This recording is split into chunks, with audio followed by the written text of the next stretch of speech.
You. You and me. No shit.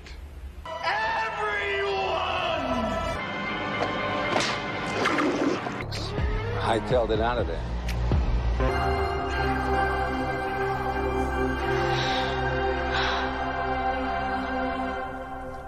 Are you crazy? Don't go between them! Go between them! Are you crazy?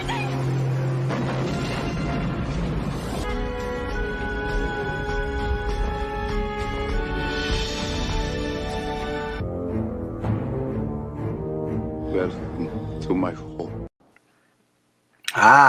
So good morning. It's another glorious Saturday, and what is it? What is a Saturday without problems? So I don't know how well the internet's going to work today because all morning I tried to set this live stream up, and I tried to log into my account, and it wouldn't take my password, and I was like, "What the heck is this?" Because I have like this. The verification thing. So I'm supposed to get an email or something. So it's like I don't think anybody hacked my account or anything, but I go to log in and it's not there. It won't let me log in. And so I'm on this computer and I'm trying to do it. And I logged in every which way I like knew how to do it, and it wouldn't work. And then it said forgot password. And so I click forgot password, and it's supposed to send me an email, and it's not sending me an email. I'm like, I don't understand. I go to my iPad. I'm able to log in from my iPad, same thing, but I was also able to forget password and have them send an email. It worked from the iPad 100%. But then when I got in, my account's like gone. Like it's like sign up and upgrade, and it's I don't know what the heck happened. And so then I basically had to start a whole thing fresh this morning. That's why we're running a little bit late, and I had to get the clips and to get this all situated and make it work. And I'm just like, God, this is absolutely ridiculous. So that was already going on this morning. On top of everything else, the stress of the move is still going on. Wednesday, they're coming Wednesday to pick up or to start packing up our stuff apparently, and then we're supposed to be out of here. And then I just got an email. So somebody's sending me October stuff, and we're gonna not be here. We're not gonna be here, so I got to deal with that. And it's just so much going on. And then on top of it, we still don't have a new address. We're on a waiting list. So it's one crazy thing after another. But today, what I'm going to be doing today is watching part of my 13 days of Halloween. And in the past, I've done like the 31 days watch list, and these are my recommendations. But it's a very big list, and I've already done that, and I don't see the point of doing it every year. But then when I was younger, like I remember back in the 90s, they used to do the 13 days of Halloween leading up to it. And so I've recorded that video. And I know it's like it's probably going to get uploaded today, but I've just been super busy. So I know that it's like there's not 13 days left. I totally get that. But it was just something that I always loved doing.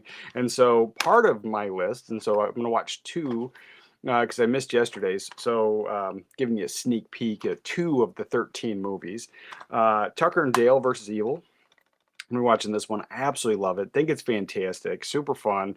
And it's just a great horror comedy. Absolutely love this one. So that one, that's a high recommend for me as well. But I'm going to be watching that today.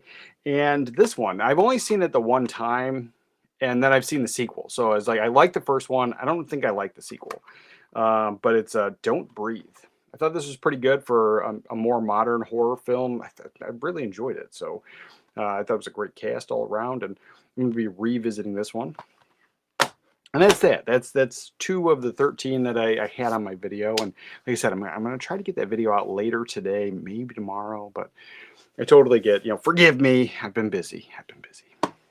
But good morning, everyone. Good morning. Good morning, brother. Good morning, my friend. Good morning. If you haven't checked out Jeff over John Doe Juggalo there, check him out. He's got a channel that talks about physical media as well. So definitely, he's always willing to support, always here. Good times, brother. Good times. Oh, and it looks like Arthur changed his name. Real Haley. Good morning, brother. Good morning. Yeah, missed you on the fourth wall Zoom call. So I know you said something about your equipment was down and all that stuff. So we're gonna have to do that again soon, very soon. But yeah, probably just do one next week. just call it the month, because we'll still be here for a few days into the month, and then whatever. So yeah, I'll probably knock out, because like November's going to be busy for us too. So I think we'll do the fourth wall Zoom call. We'll do it next week. I'm PD675. Hi, 80s. I enjoy vigilante movies from the 70s and 80s like Death Wish and Exterminator. Can you recommend a few that are like those? Off the top of my head, other than the Death Wish movies, like anything with Charles Bronson in it, Exterminator's good. Man, let's see, what was it? It was a TV show. It was a TV show. It was that remake with I'm pretty sure it was a TV show. There was a remake with Denzel Washington recently. It did two films, maybe three, and that was a decent show. I'm pretty sure it was a TV show back in the time for it. But I do have a video planned for that, so I have that set aside. It's just like I said, there's been so much going on, so I will have that knocked out, because 70s and 80s cinema, while I'm not like super well versed into it, I really enjoy it. I really enjoy it. So yeah, I've got some 70s stuff coming up, and there's definitely a lot of vigilante films in there. Blue Corner. Excuses. Always excuses, brother. Always. And good morning, brother. Good morning, TJ. Good morning. Oh, and you know what? So I was in the middle of so all week long, and I haven't put out any videos. I've just been super busy, because I start doing stuff, and then it's like one thing after another. And I've been decluttering. So I moved this shelf that's off here, and I started packing the stuff up, but I'm like, oh, I got to do that room tour. And so I was like, I can't pack all the stuff up. So when I put everything back on, it's just going to be, I think I'm just going to throw all the VHS that I have available that I haven't packed up yet. I'm just going to throw that on there. It probably isn't even going to be alphabetical, but I'm just going to be like, here's my VHS. Here's some of it, because there's still a lot of stuff packed up. But I moved this shelf, started packing stuff up, and I started getting stuff out of this closet, because we had boxes of VHS tape stored and stuff. And I've just been in this like decluttering, because we've had stuff in closets for 5 years. We've lived here for 5 years, and we moved from a much larger place to this is a much smaller place. I think my wife said it was like 1,100 square feet, or maybe close to 12. But then we came from like an 1,800 square foot house, and we had a garage. We don't have a garage now, so we had like all that stored. So like all of our Christmas stuff is like in our bedroom closet. Like it's like a crazy thing. Like we have a Christmas tree in there, and like it's just wild. And so in this decluttering and like trying to get rid of stuff, like man, I was like, I gave to Goodwill like tons of VHS tapes. And so like I just looked the other day, and I started like weeding down the list. And so I was like right around 3,000, but I'm I'm under it now. But when we move, I'm going to rescan everything, because I know that I'm not going to catch everything if I don't do it that way. So right now it says 2,971 movies. Technically 2,841 movies, because 130 of them are TV shows. So 2,800 plus movies, and that's from what I had stopped, weeding out stuff, like, because sitting here and going, oh, I deleted that, oh, I got rid of that, delete, and it's time consuming. So I'm just going to delete all of it, start fresh when we move, because I've been just decluttering and getting rid of stuff. I got a video of that coming soon, but unfortunately I didn't record all of my VHS decluttering. I didn't think about it, but I did think about it for the DVDs and the Blu-rays, and I don't know if I'm going to declutter the Blu-rays and do that and go through that. But there's a few things that I know that I'm like, I'm probably never going to watch this again. Why move it? And so I've been in that boat, and it's just one thing after another. And so like once I get one thing going, then I've like tore the house apart. The only room that's actually like not filled with boxes and craziness is this room. And very soon, like I'm going to do the room tour real quick, knock that out. Probably do that. I'll probably finish recording that tomorrow, and then like I start knocking out, boxing up all the statues and all the collectible type stuff. But yeah, it's just been super busy. People Under the Stairs. That's a good one. That's a great one from the 80s. Love that film. One of my favorites. It's It's in the other room now. Autograph. I had an autograph picture from that movie. Great movie. Helpless Heroes. Good morning. How often do you go to the movie theater? What is your opinion on new movies these days? Well, I am not an advocate for new movies. I've tried, and the going to the movie theater has been less and less. It's because I've not enjoyed the experience. So the very last movie that we saw in theaters was Ninja Turtles. So they re-released Ninja Turtles in theaters. So you have a 30-year-old movie that I know that I love, and I watched that in theaters. And then before that, the movie I saw in theaters was Spider-Man. The last Spider-Man with all three Spider-Man in there. I took my daughter to see that one. Like that was the last because like it was just constant frustration. Like it's expensive, and then on top of being expensive, like leaving disappointed every single time. Like very rarely is there a modern film that I've really enjoyed.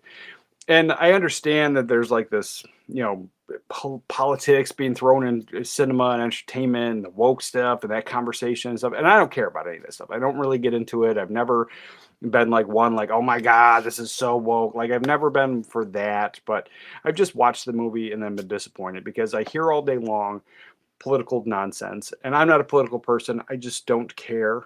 And I hear it all day long, and I try to avoid it, and it's always there. And then I watch a movie, a newer modern movie, and it's there in the movie. And so, as far as escapism, I have been very disappointed lately for most of it. So there is some few modern movies that I've enjoyed, like this one in particular. This is this one I'm watching today, and this is a newer modern movie, and I've really enjoyed it. So I have a select few, but not a ton. And like, there's been movies that people have been super stoked that's coming out to physical media, and I'm like, nah, I'm gonna pass. So that has been my general consensus. And then part of it is just me being older and being like, hey, nothing's the same anymore, and cinema is not cinema, and movies aren't movies. Like there's something different about it. And then the biggest thing I can point my finger at is the streaming.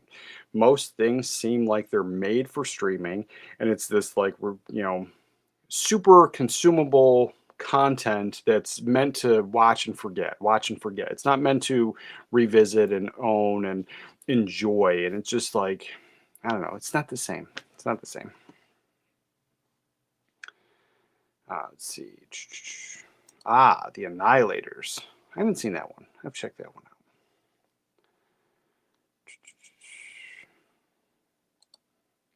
Glad to be here on a chilly 33-degree Saturday morning. Oh, wow, at 33 is cold.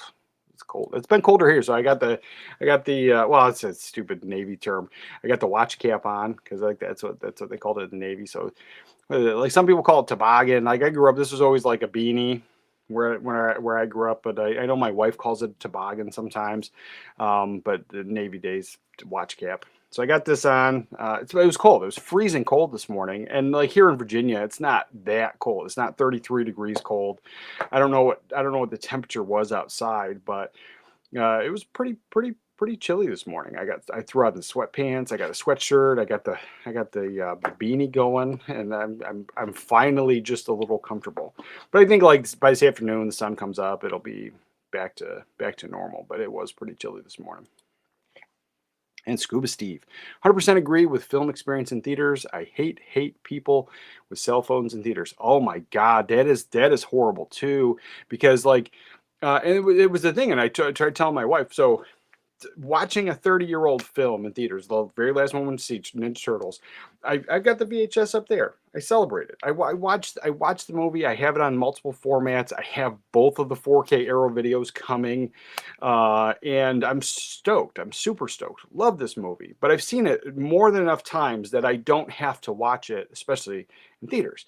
But you pay for that experience. You pay to sit there in front of a giant screen.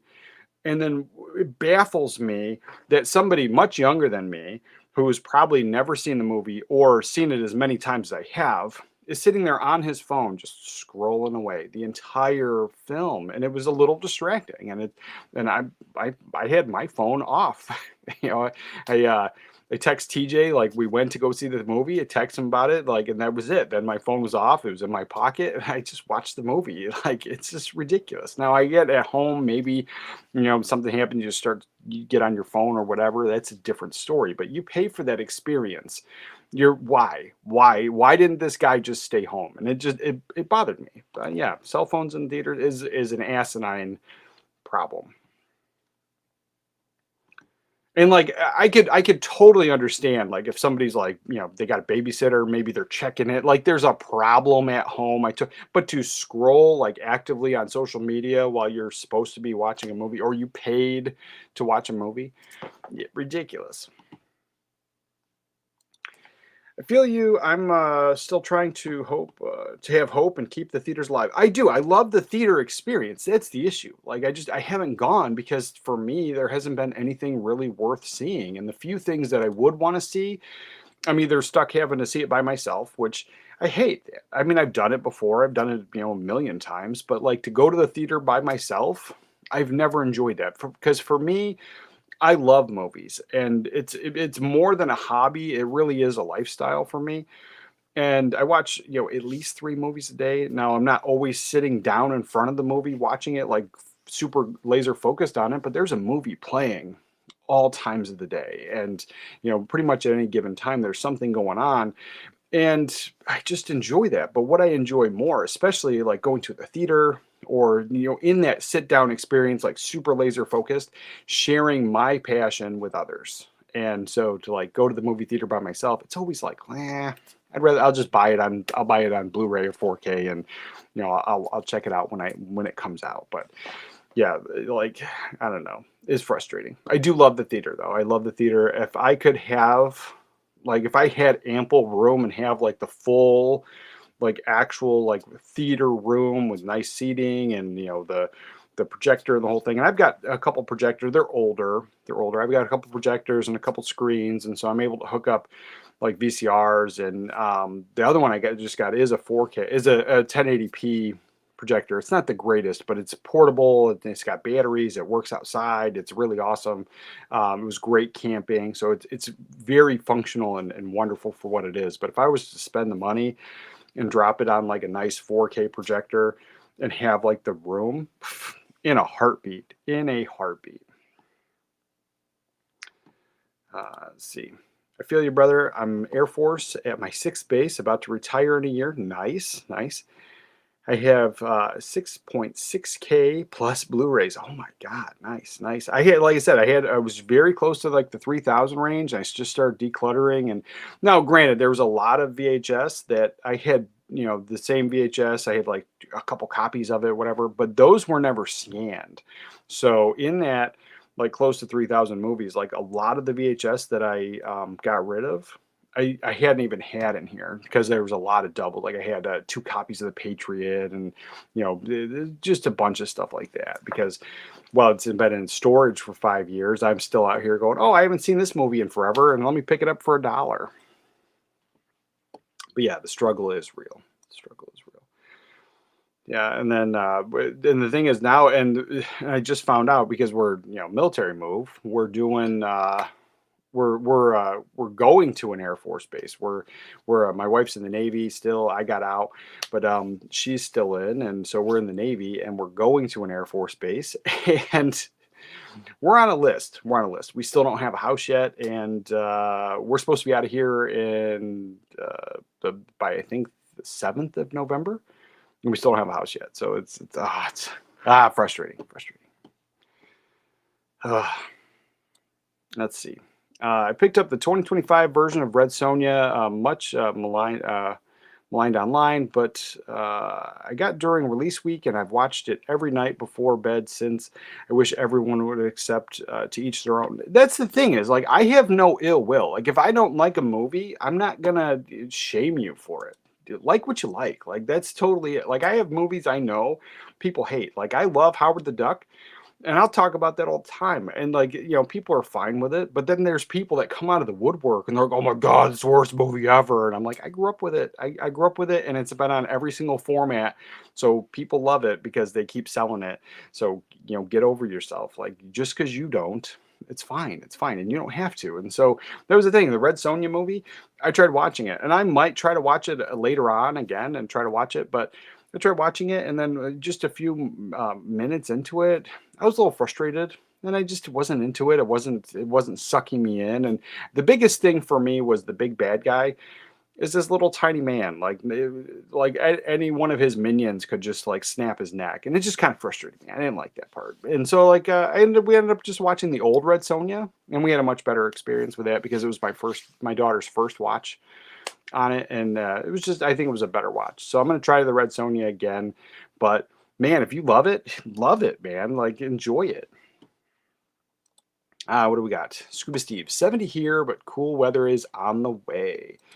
Yeah, it's like I said, I think like yesterday, just as soon as like the sun wasn't completely down, like as it was still light out, and it was just brisk. It was real brisk. And then last night was the first night that it was really cold, and this morning was really cold. But I think as soon as the sun comes up, it'll be warm enough. But yeah, finally. But then like I've lived here long enough where the weather's weird. Like we've had Christmases where it was like 80 degrees. So the weather is weird here. But I can't wait. I can't wait to get to Colorado.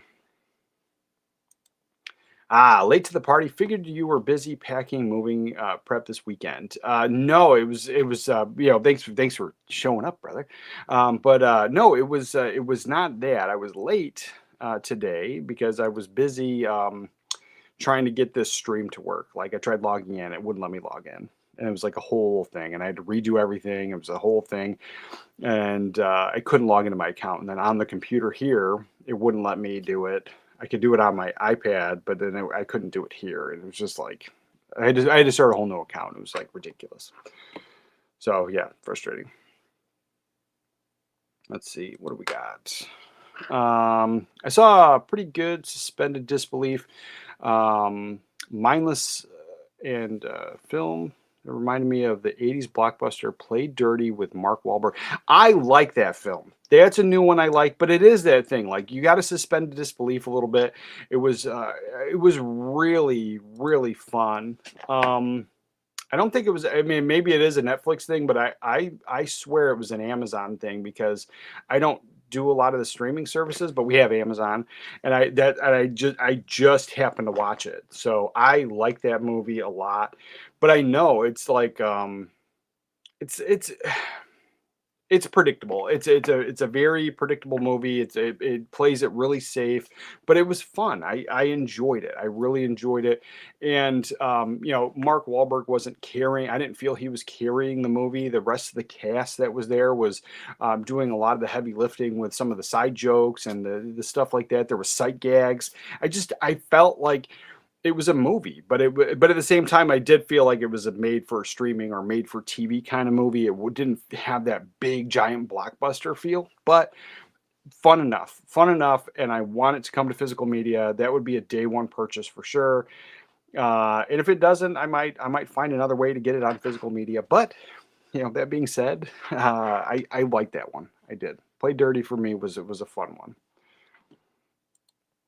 Oh, everyone's saying hello. And yet I got windows cracked open and enjoying. I will probably be adjusting from Arizona to Virginia. Yeah, it took me.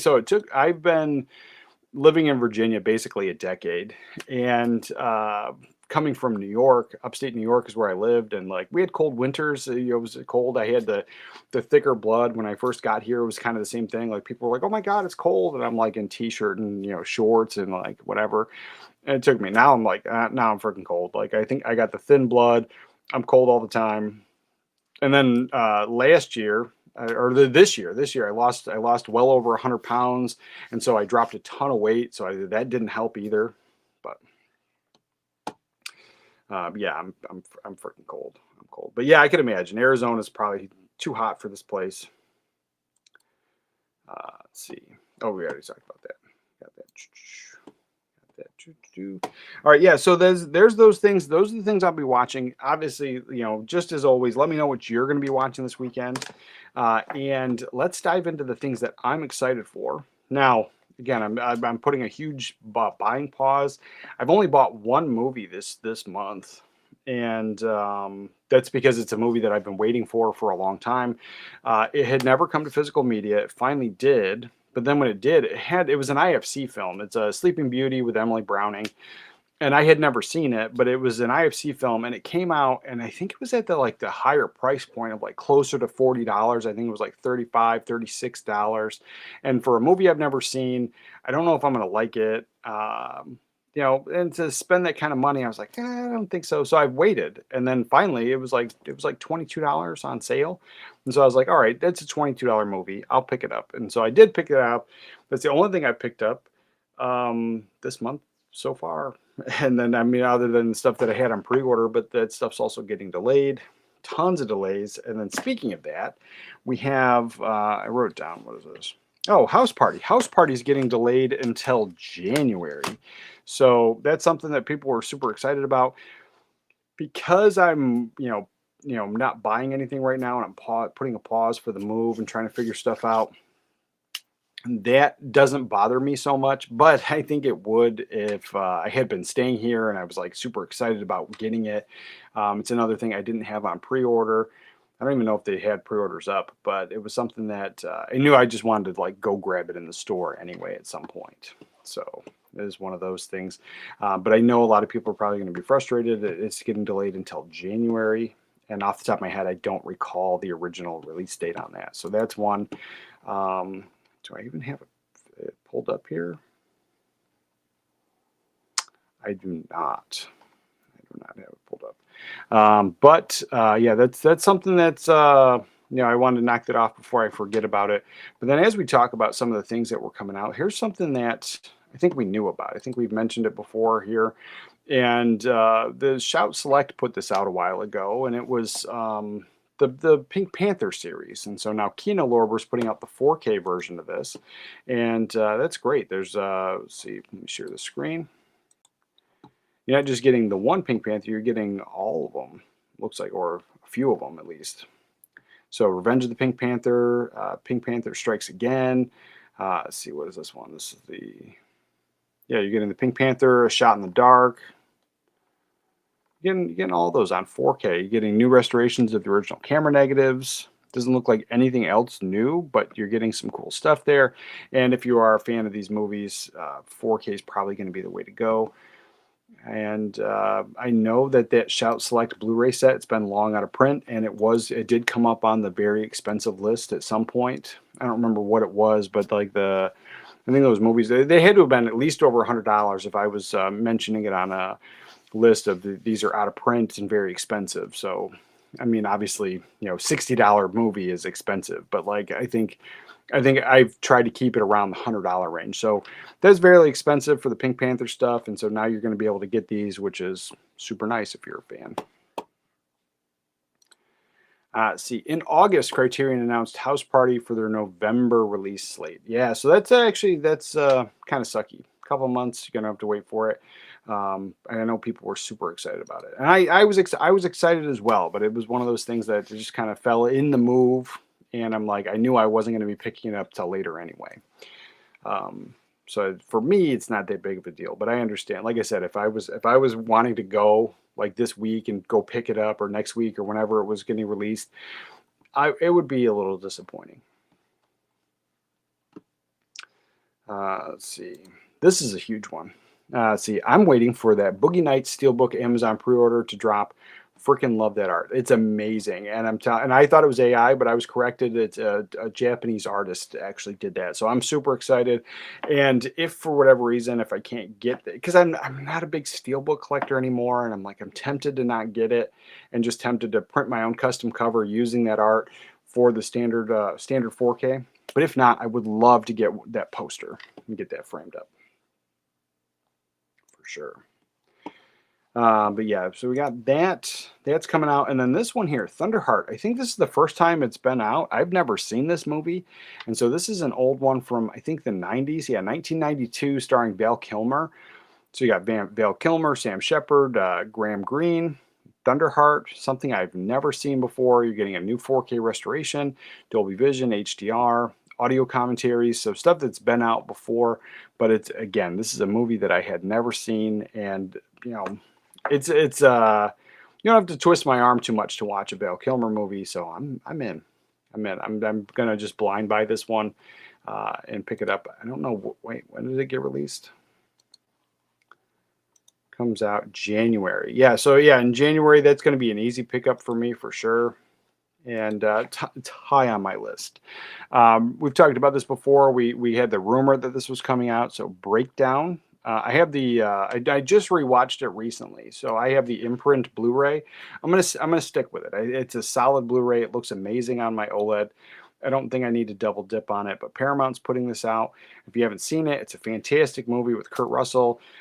They're having some not huge marital troubles, but there's like some financial stuff going on, and they're driving, and they kidnap the wife gets kidnapped, and then he's trying to figure it out, and then there's like a couple people in town that are in on it, and it's I like it. I think it's a fantastic film. High recommend. But I don't need to double dip on that 4K, even though I think the 4K would look amazing. I thought my Blu-ray looked pretty good. Let's see, what is this? Imprint announced 2 TV shows recently, and then this one here, Supercar. I remember this, but I don't remember. I don't remember watching it. I remember this though. I remember that picture of the supercar. So that's coming out. You got the complete series, and then there was this. And my friend in Australia told me he was super stoked for this.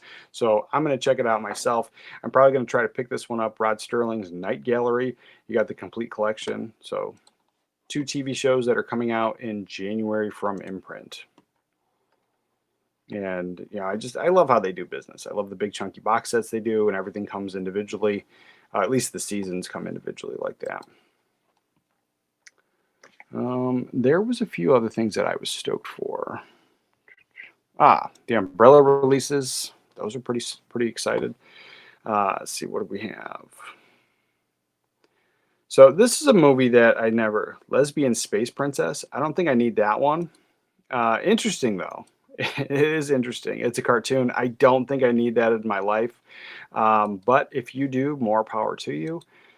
I'm struggling to get through all the anime that I bought. And it's not even because I was never a big anime guy, but like people got on me about it. So I picked up a bunch of stuff during a sale a few years ago. Then my daughter fell off of anime. And then I realized a bunch of the stuff I picked up, some of it's not appropriate for her. So it's just one of those. I don't think I need more animated stuff.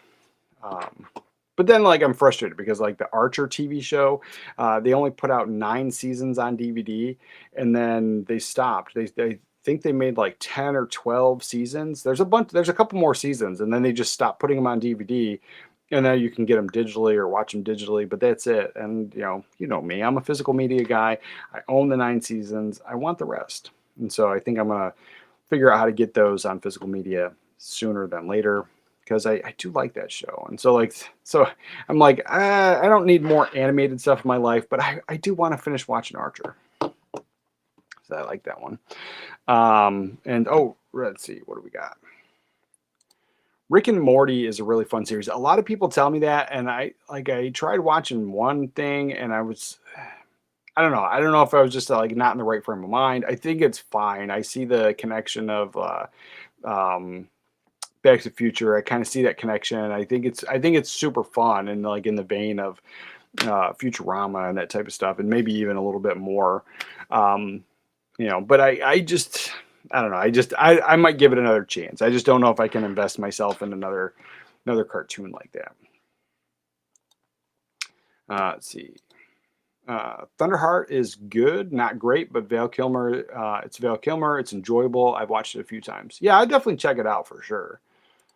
It probably is going to be. I'd catch Thunderheart on one of the premium stations growing up. Yeah, it's something I never ever saw. Didn't even know it existed at all.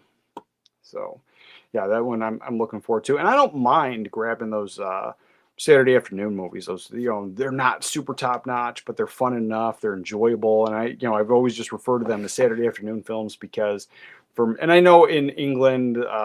A few of the guys from UK, they mentioned Sunday afternoon or Sunday morning or Sunday evening, in that range. And the same kind of conversation. It's just there's nothing better, but then there's this mediocre movie on TV and it catches your attention, it's fun enough. And so, in that Saturday afternoon vein, we had tons of those growing up. And it was always a thing because we'd rent movies on Friday and then we'd watch all those on Friday. And then Saturday would come. Sometimes you'd rewatch some of the movies you had rented because we'd always have to return them on Sunday right before church. And it was just kind of a habit thing. And then Saturday afternoon, if you rewatch the rental already, then there was always something to watch on Saturdays, and it was usually like a movie like that. Let's see, favorite Tony Scott movie. I don't know. There's some good ones. I always hate doing these like on the spot things because then my mind goes blank. Let's see, Tony Scott, but it's probably let's see,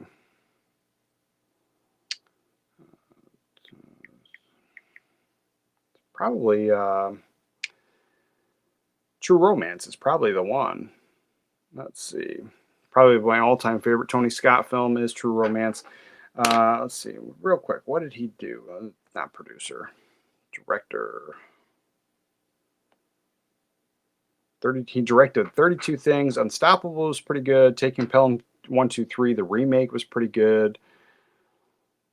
Deja Vu is excellent. So Deja Vu is a good one. I think it's a very underrated film.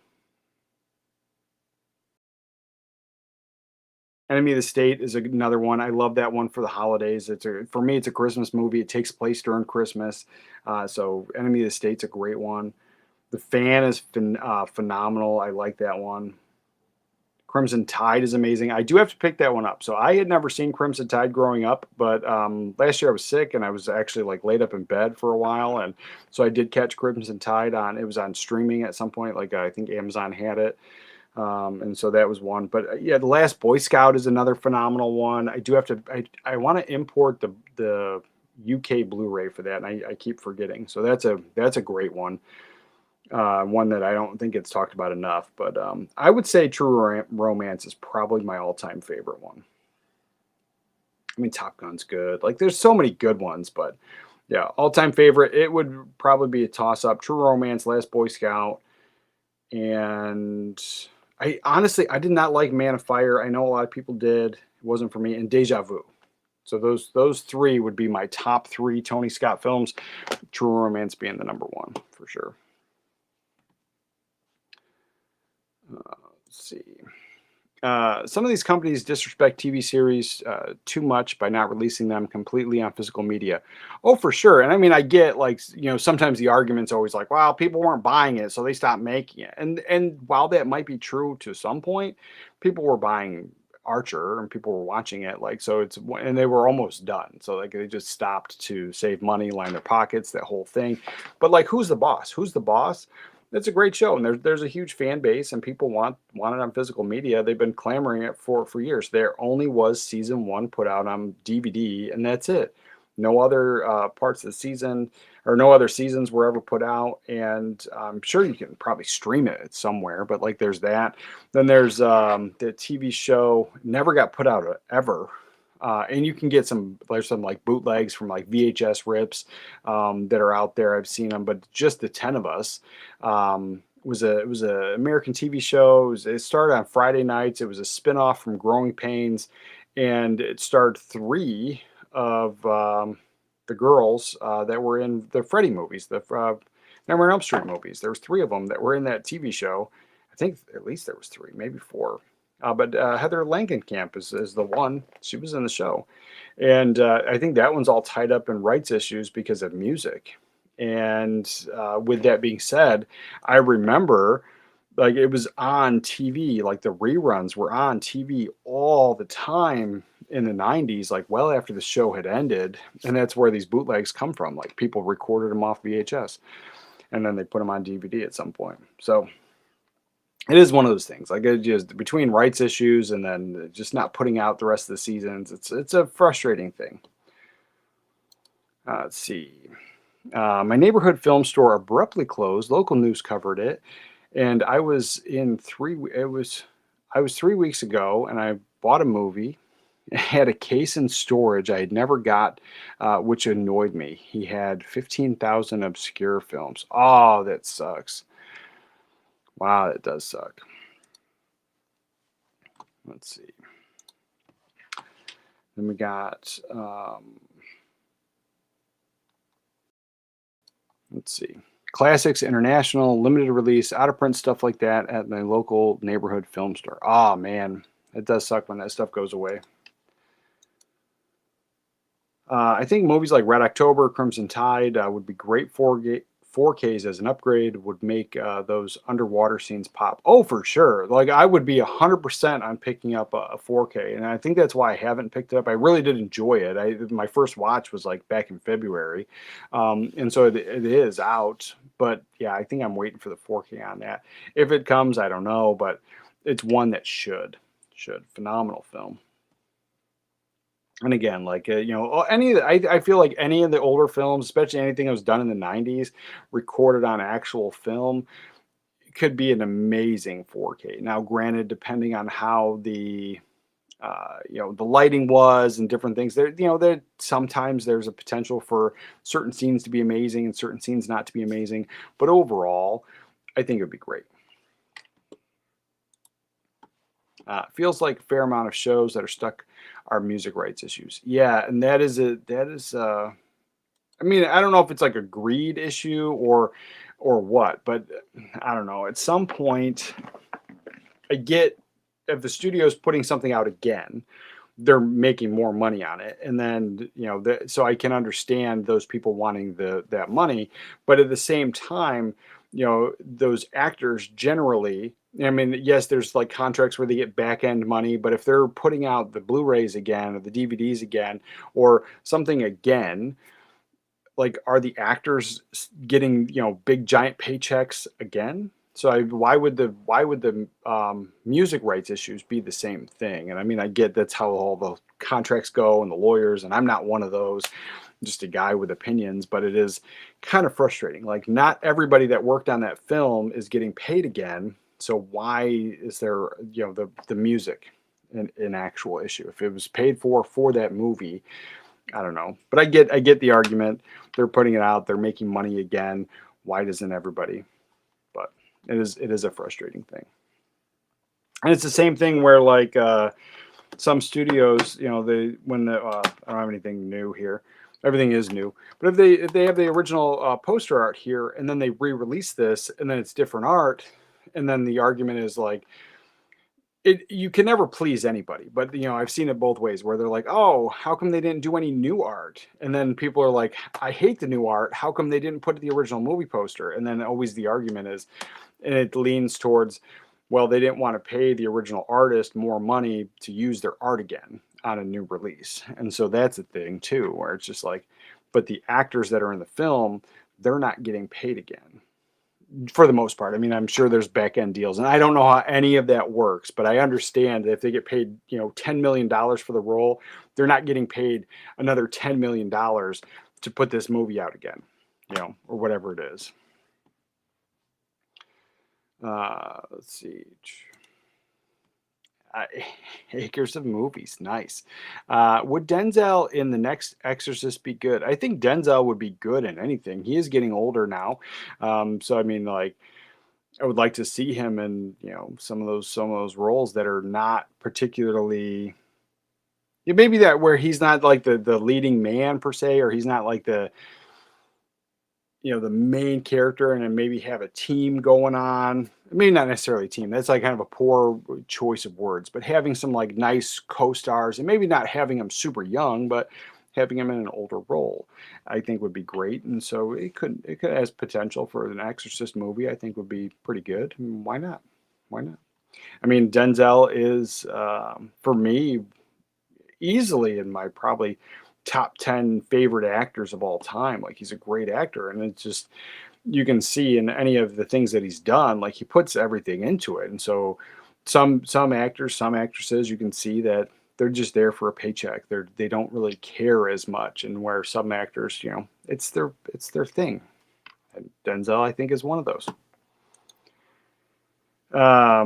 Have you seen the two actors in the talks for Miami Vice, Austin Butler and Michael B. Jordan? To me, those are pretty solid choices, as long as the script is banging. I agree. I agree. I have no qualms about either of those guys doing the movie. Miami Vice would be fun. I know they redid it not too long ago with Colin Farrell. Right? Colin Farrell did it, or was that a different movie? I swear it was Miami Vice. Now I got to check it up. Colin Farrell and Jamie Foxx, right? And that one, I don't think I watched it once and I never watched it again. Yeah, Colin Farrell, Jamie Foxx came out in 2006. I'm also like, I'm fine with it. Like, I'm totally fine with it doing another Miami Vice. But like, I do want new stuff, and they're even if they're going to base something off an old TV show like Miami Vice, give me new stuff. But you can, use other TV shows, use other things. There's been other things that just have never really been done before. And so I would like that. I would like to see more of that actually. And then growing up with my kids and reading them books and stuff like, I mean, Harry Potter's a huge thing, and it made a huge, the movies made billions of dollars, and there's that. But then there's a ton of like actual children's books, and some of them have been tried to turn into movies, but none of them have ever been as big as the Harry Potter stuff. Or a lot of them never got sequels. But there's a ton of like children's stories that would be wonderful. Like tap into that stuff, and they just don't do it anymore. And that was one of the things that like, I'm a huge old Disney fan. I like old Disney World, old Disney stuff.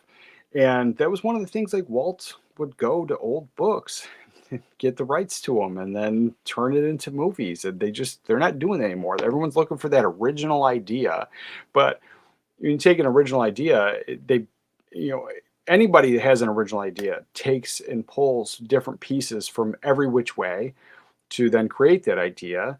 And so is it really original? Like you look at Indiana Jones. Indiana Jones is fantastic. It's fantastic. I love the first three movies. I don't even hate Crystal Skull. Like everyone had problems with that one. I do wish it was done, while Indy was much younger. Harrison Ford was much younger, but it's still, I think it's fine. The new one, I was not a big fan of, but Crystal Skull, I think is watchable, even though there's tons of people that hate that film. But that first three, and it ends on Last Crusade, so of course it's a great finale. Those are phenomenal. But if you actually like look in the different movies and actors and stuff and books and things that George and Stephen read, I'm saying it like I'm first name basis with those guys, but George Lucas and Steven Spielberg, like they read and they watched and they consumed like all that stuff, and then that's how they created Indy. Like it was a conglomerate of the things that they loved. And they pulled in pieces. So while you can say Indiana Jones is an original idea, it's an original idea based on all of the things that they loved. And so like everyone's looking for that. Just grab a great story. Grab a great story, turn it into a movie. I think more of that would be welcome. I think it would be welcome. Especially as everything's talking about like AI. There's a new AI actress. I'm not all about any of that.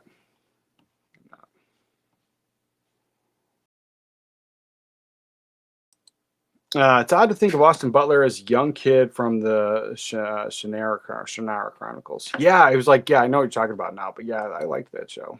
I fell off it, but I didn't watch all of it. I think I watched that whole first season, and that was it. And Britain Medicine, FYI, Orbit just listed the Nightmare Steelbook set UK version for people who missed the US version. I ordered the US version, and mine says, and it still says, order received. But I know I should just call Amazon about that, but I've just been busy. But yeah, I might pick that up. Have it sent to my in-laws, or send it to TJ, and I'll get it eventually. Let's see. Denzel's a great actor, but his movies don't usually make a lot of money. Gladiator 2 is the highest grossing movie so far. Yeah, and I skipped that one. I don't know. I like Gladiator, and I don't love it enough where it gets a yearly watch. Like Gladiator's great. I saw it in theater. I watched it a lot when it first came out. And it probably gets every couple year watch now, but it was one of those things where it didn't feel like a cash grab, but then like I watched the trailer and it just nothing about it sucked me in. Sucked me in. It felt like, and maybe I'm wrong. Maybe it's a phenomenal film, and maybe I'm completely wrong. But just watching that trailer, it just kind of felt like a rehash of the original, and almost like a cash grab. And so like I was just like, it's I don't know. It didn't feel like there was more story to tell, and so I was over it. But yeah, it's like I don't recall any of his movies like being talked about it being like these are super blockbusters making tons and tons of money, but a lot of them too I think are underrated. Like Deja Vu, I think is a phenomenal movie that I think a lot of people probably missed because I don't think anybody ever really talks about it, but it's one that I revisit that at least on a yearly basis. Did you ever watch the Shelley Duvall's Fairy Tale Theater? Jeff Goldblum as the Big Bad Wolf. No, I did not. Oh my God, I gotta check this out. And Three Little Pigs was awesome. I have to check that out. I've checked that out. Let's see. I'm gonna write that down right now before I forget. Fairy Tale Theater. Let's see.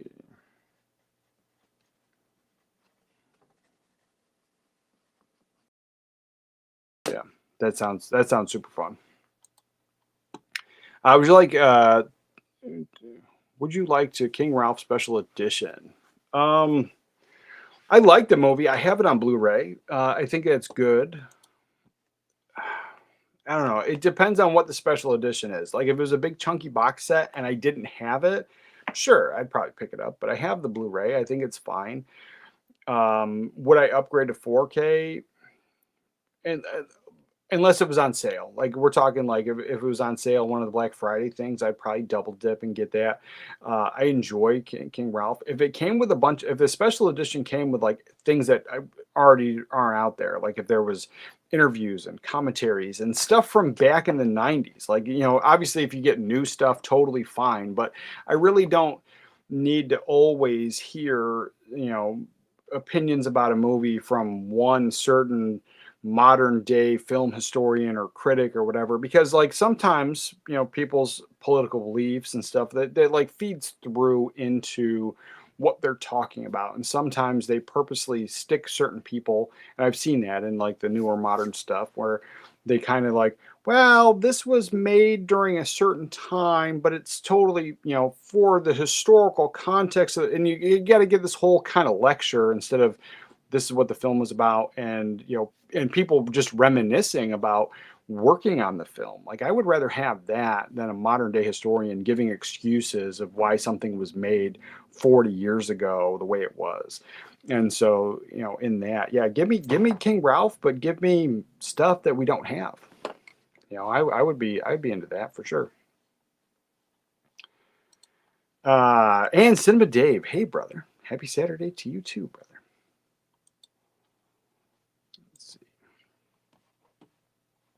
I enjoyed Gladiator 2. You should give it a try and pick up when it's cheap on sale. Yeah, I mean, I'm not completely against it. It's just like the trailer, it just didn't suck me in. It really didn't. Just go into it with low expectations, and I think you'll be pleasantly surprised. Do you like popcorn? I love popcorn. If we're talking about the movie popcorn, I've skipped that one. I never saw that. But the actual like snack, I am a popcorn.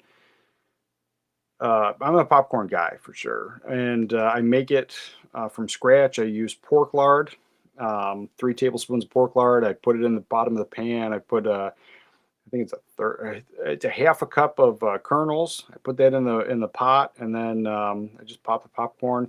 And I actually went and got the movie Flavacol chemical powder crap that the movie theaters use. I got that. You can get it from Amazon, and I just use a little bit of that, sprinkle it on top, and it's just like buttery salt stuff.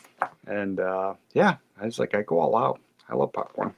And then I ran out of the lard, and none of the grocery stores around us had it. So then I just picked up some microwave popcorn. I hadn't had microwave popcorn since I was like a teenager. and it's not the same. Like making it myself, like it's amazing. And then the microwave popcorn, I grew up on it. Like it's like something we always had in the house, and just not. It's not the same. It's not the same. I've been eating it because I don't want to waste any money, but it's one of those things where I'm like, this is not the same. Ah, I saw Popcorn the movie in theater. I remember when the trailer came out, and let's see, but it's something I've never seen the film like in the video when I worked at the video rental store. Like I don't remember if we had the film or not. Like nobody rented it. I never returned it and put it back on the shelf. I do remember this movie poster. I remember the trailer, but it's just something that's never really come across me. Let's see. Oh, Dee Wallace is in this? Get out of here. That's the mother from E.T. Um, I might try to watch it now. Let's see, Popcorn. Let's see. You can rent it and buy it on Amazon. I don't know. I'll try to watch that soon. I still got to watch Pumpkinhead. I got to watch that one too. Let's see. And Admiral Wackass. Hi, homie. Hope you've been well. Good Saturday morning. Good morning, brother. Good morning. Hope you've been well as well. And Drew's Movie Club. Good morning. Good morning, Drew. Picked up the Prisoner series, used to watch on PBS as a kid, and was always lost but loved it. I'm going to see if there's an adult. See if it, as an adult, if it still confuses the heck out of me. Yeah, maybe some of that stuff always. I find more so than anything, like either I understand it or I just don't like it. Period. Or like especially some of the comedies where like I thought they were like whatever when I was a kid, and like now I'm like these are the greatest things in the world. So yeah, as an adult, my tastes have completely changed. What makes the difference between people who enjoy films as a hobby compared to people who just watch movies as an activity? They do.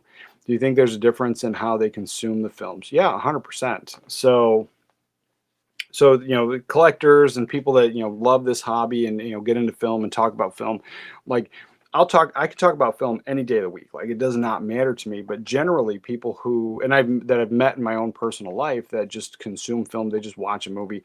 A lot of times it's a one and done. Like they don't care to rewatch it. Like they watched it because it was the it thing to do, or they had nothing better to do, and so they went to the movie theater to get out of the house and that kind of thing. And so watching a movie's fine. But like my in-laws, they don't own a DVD player. They don't own any way to watch movies. They have satellite dish, and they do have some of the movie channels that are just included in their package. But every time I go over there, they're watching sports, and then my mother-in-law watches some like more reality TV type stuff all the time. And so like when we come over and bring our daughter, like they'll put on sometimes the movie channel, but they don't even take advantage of it. And so like anytime I talk about movies, and then when they come to visit us, we don't have anything like that. We don't have streaming, we don't have cable, we don't have anything. So it is the entire time they're here, a movie. And so I popped, I don't remember what it was, but I popped something in, and my father-in-law was like, I haven't seen that in 40 years. And something like that. It's just a wild conversation that I've seen this movie probably 30 times, and I'm 43, and you've only seen it once, and you never planned on watching it again. Like, so there's a big difference. And then there's to add into that, there's also like I not to throw words out there, but like the film snob. Like there's people that only buy Criterions, and then they talk about like foreign films and stuff like, and that's totally fine. But it always comes with, and maybe there's somebody that's out there that does this. Like Elliot Cohen's a great guy. Like I think he's a great guy. I would love to hang out with him. He talks about some of those films, a lot of the Criterion stuff, the Warner Archive stuff, and stuff that a lot of people don't generally talk about. But in my real life, when I've met like certain guys that are like, I only watch IFC films, and I'm like, okay, cool.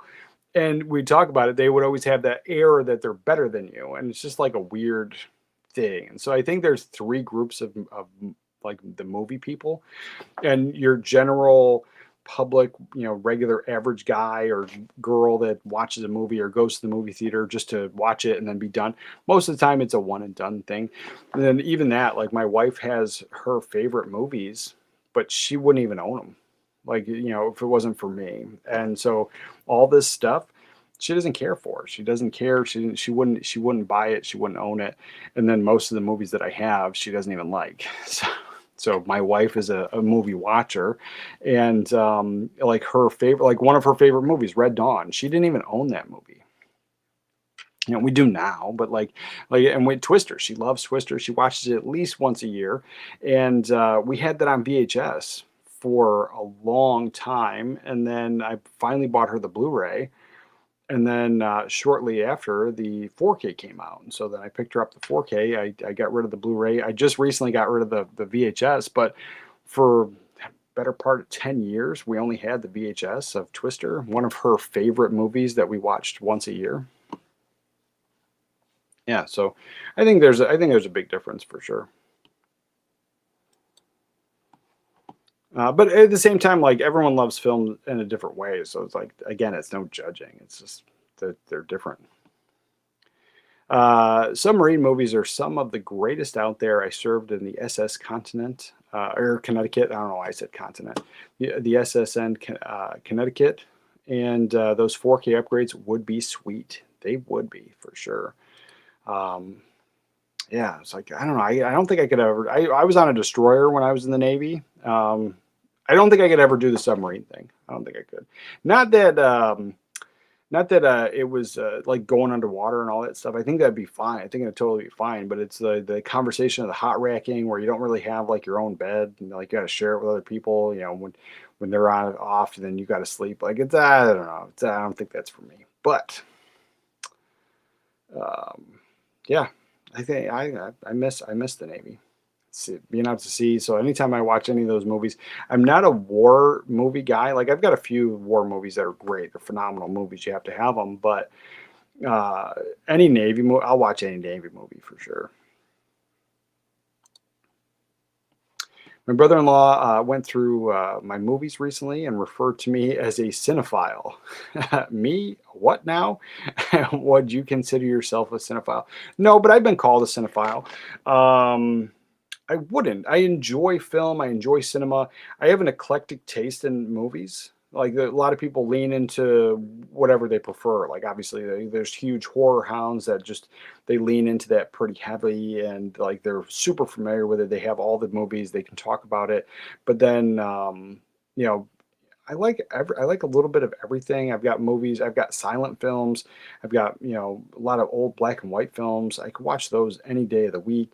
I'm not the biggest horror hound, but I have a decent horror collection that I enjoy, and some stuff that's outside the mainstream top four, being Nightmare on Elm Street, Friday the 13th, Texas Chainsaw Massacre, and I do include Leprechaun in there, but I know a lot of people don't. But other than that, like I've got outside, so I do have some stuff, but I could watch on Golden Pond, and then I could watch Nightmare on Elm Street the next, right back to back. Like it doesn't matter to me. Like I don't have to be generally in a mood to watch some of those films, and so I've always considered myself to, my love of movies is I have an eclectic taste in my collection and what I enjoy watching. Like what was it that Cary Grant? I'm trying to collect all the Cary Grant films because my dad was a bigger fan of Cary Grant, and like there were some films that he liked and stuff he never mentioned before that I've been finding through trying to watch more of his films. And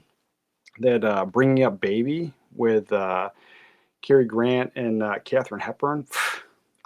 I think that's a phenomenal film, and I know that it's not for everybody. It's an old black and white romantic comedy, but I enjoyed it. I've watched it. I bought it on. I got the Criterion a couple months back, and I watched it every day for a week. So yeah, it all depends. But would I consider myself a cinephile? No, because like from memory, and I do all this stuff from memory. I could not just if you named a movie, like spout everything off. Like I do have to rewatch stuff sometimes, to talk about it. Like, and like I said, I do stuff from memory, and so if I do make mistakes, it's because I got my memory messed up. Especially like when I'm like, oh, these are my favorite such and such films, and like there's times where I'm like looking through the pile and I'm like, that's not even in that genre of film, but I put it in the pile, and I'm like, I was wrong. So yeah, I wouldn't necessarily consider myself a cinephile. I'm not an encyclopedia. I love movies. I love movies. But yeah, I've been called a cinephile before. Have you ever heard of the movie Emperor of the North with Ernest Borgnine? A timepiece movie where Ernest Borgnine is a conductor on a train and has trouble with the hobos riding his train. No, but you know what? That sounds great, and I'm going to check it out. Emperor of the North. Emperor North. Yeah, and like my taste in movies, like I love old black and white films, and I watch them all the time. My wife hates black and white films, foreign movies, anything with subtitles. Like I watch those. I enjoy those. My wife hates them and won't. And even the romantic comedies, I have quite a few. My wife doesn't like any of them. She makes fun of me. She uses a few slurs when I watch some of those films, and I like them. I like rom-coms, and not all of them, but I got a good handful. I probably have like a good 20 or 30 rom-coms easy. So yeah, I have an eclectic taste, I think. I just buy movies I want to watch, but I always buy the best quality. Like what you like, I would say that I'm a cinefan, not a cinephile, and that's always a good debate. Yeah, I mean, that's true. It's true. Like I love cinema, but I would never consider myself a cinephile because I don't feel like I'm an expert. I'm a guy with opinions that loves movies, and I love a lot of movies, and so I have a lot of opinions. But yeah, I was like, and then your favorite movies are never going to be my favorite movies. There's going to be crossover. There's going to be things we like, and at the same time, like I will never tell you your movie's garbage. Like I might, like if we become close, like we're close friends, like I might break your balls, but like that just goes hand in hand with being friends. But like in general, you like what you like, enjoy it, and I like what I like, and I like to share it. But yeah, Cinefan. That's a better.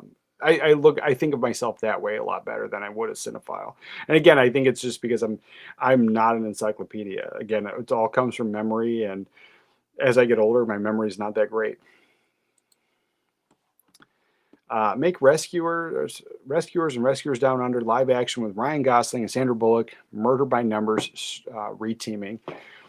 I mean, that'd be fine. I have not been like super into those live action remakes. I liked the Cinderella one because it was different. It was different enough, and then everything else has just been kind of like safe, or like pretty much why you haven't done anything different. It's the same. Why don't you just watch the animated one, which was a classic that people enjoyed. It had great music and had this, and now you're just redoing everything, and for why? It's a cash grab, and so it's a thing. So yeah, if you did Rescuers and Rescuers Down Under live action, I wouldn't mind.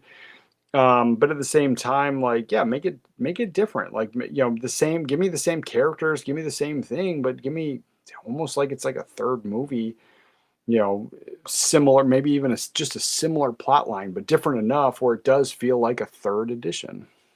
I would. Um, I have about 120 Criterion films, and I try to watch at least one a month for a change of speed. I found certain directors such as Wong Kar-wai and Ozu to be a couple I didn't know before. Yeah, it is nice, and like, and so again, my point of like film snobs and the people about Criterion. I have Criterion. I have the whole Criterion shelf is extended down to the next shelf. Like I have some, I don't know how many I have, but I have some Criterion films, and I enjoy them, and I like Criterion because you are able to go outside your wheelhouse sometimes because they put out stuff that isn't super mainstream or isn't talked about enough, and I like that. But then I have some like super mainstream Criterions. Like I have Princess Bride, and I have those Bruce Lee films. I have those, but I have some other things like The Grifters. Like that was a great film that very underrated, and it was something that I enjoyed. You know, it's a con job movie, so I like that too. But yeah, there's The Lady Vanishes, the Alfred Hitchcock film. I picked that up on Criterion. That's a fantastic film. So I do like Criterion, but it's just like there's people that I've met that they're like only Criterion, and then they talk down to you if you don't. Like I've done list videos of like these or this or whatever genre. Pick a genre, pick whatever, and then people are like, "You didn't name one Criterion film in your collection," like with an attitude and an air about it. And I'm like, because that wasn't part of my list. It's my list. Like, why don't you make your own video? And when I've talked about Criterions, I made one video about like Criterion films because like in my real life, I've had people like, oh, I don't buy those because they're overpriced, and you're just paying for the name, and so there's people that don't understand why a Criterion is better. And then at the same time, they go in and they're like, oh, it's all foreign films, or oh, it's movies that I'm not interested in. So like the whole video was, here's 10 films. I don't remember how many it was, but it was like, let's say here's 10 films that you would actually want to watch. And so to try to get people into Criterion, that was the point of the video. But then there was a guy that literally was like, you didn't list one foreign film. And then he went on to list like a whole bunch of films that he recommends. And while those are all fine, that was not the point of the video. And like only one or two of them I actually had on my own radar. But yeah, none of his films would appeal to the masses. And that was kind of the point of my video, was to appeal to the masses, to get more people into collecting physical media. You know, there's a thing about it. It comes across weird, where it's like they're like, oh, I'm better than you because I watched 10 million foreign films. I'm like, okay, cool. Let's see.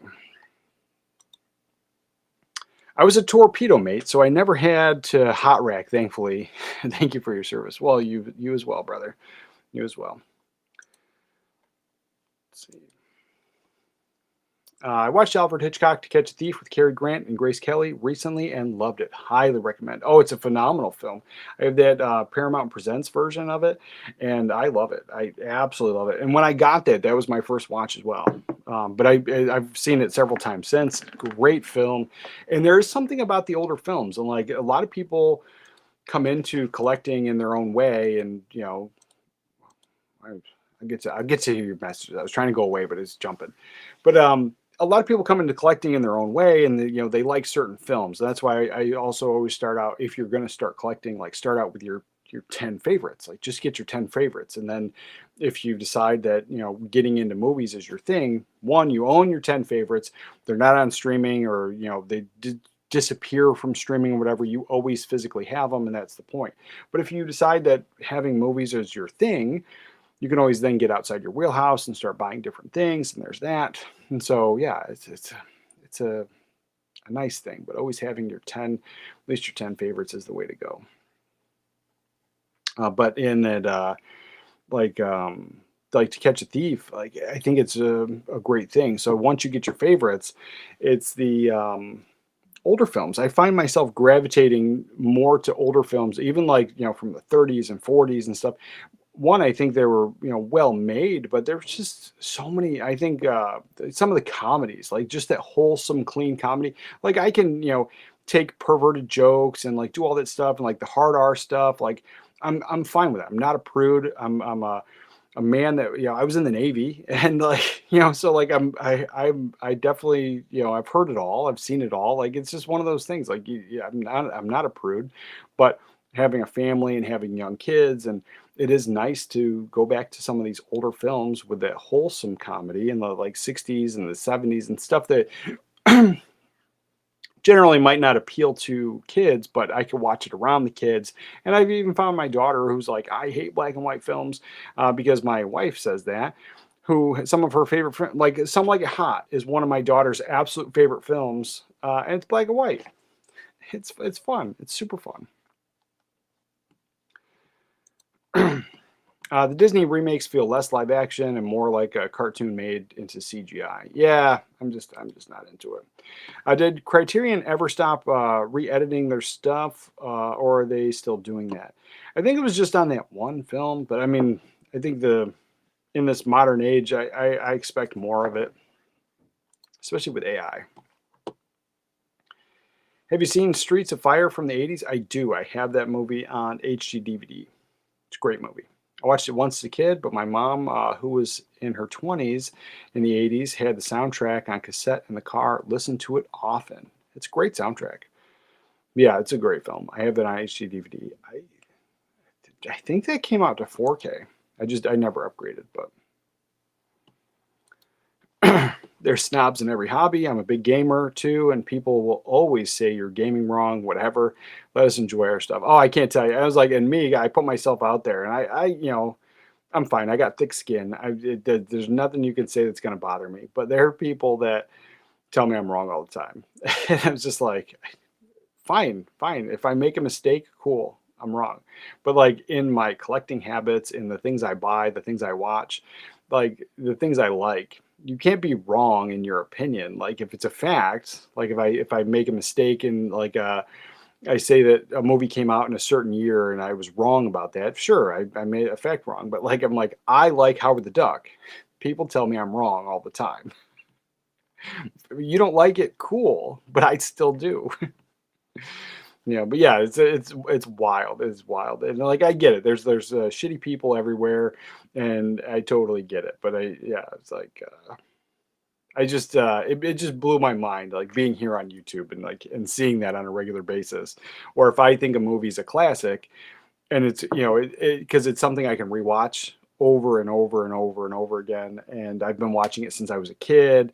To me, it's a classic. And so there's this one guy who constantly tells me I'm wrong, tells me I need a dictionary to know what the word classic is, and just harps on that like one thing because I like one movie and I thought it was a classic, and he disagreed. Totally, you don't like the movie, fine, but it's been put out on every format, so people like it. People keep buying it, they keep selling it, so there is a fan base. Just because you don't like it, that's great, but to just constantly tell me I'm wrong, it's fun. And I don't know if that's fun for him, like that's his hobby to tell me I'm wrong, but whatever, man. Let it be.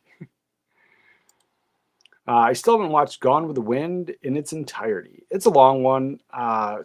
Man, every 5 years or so, I pop that one in, and I always do because like my wife, she won't get up and pick up a movie unless I'm like not in the room. So I'll pop in Gone with the Wind, and then I'll start making dinner. But it's such a long movie, like I'm not missing anything, and I can always hear it in the background. And then she's just like, she kind of like doesn't get mad at me, but she's like, I hate this movie. I'm like, well, enjoy it for the next 3 hours. So yeah, it's one every like, I don't know. I think the last time was just a few years ago. A few years ago we watched it, but yeah, I think I don't know. It has to be like I've got nothing better to do.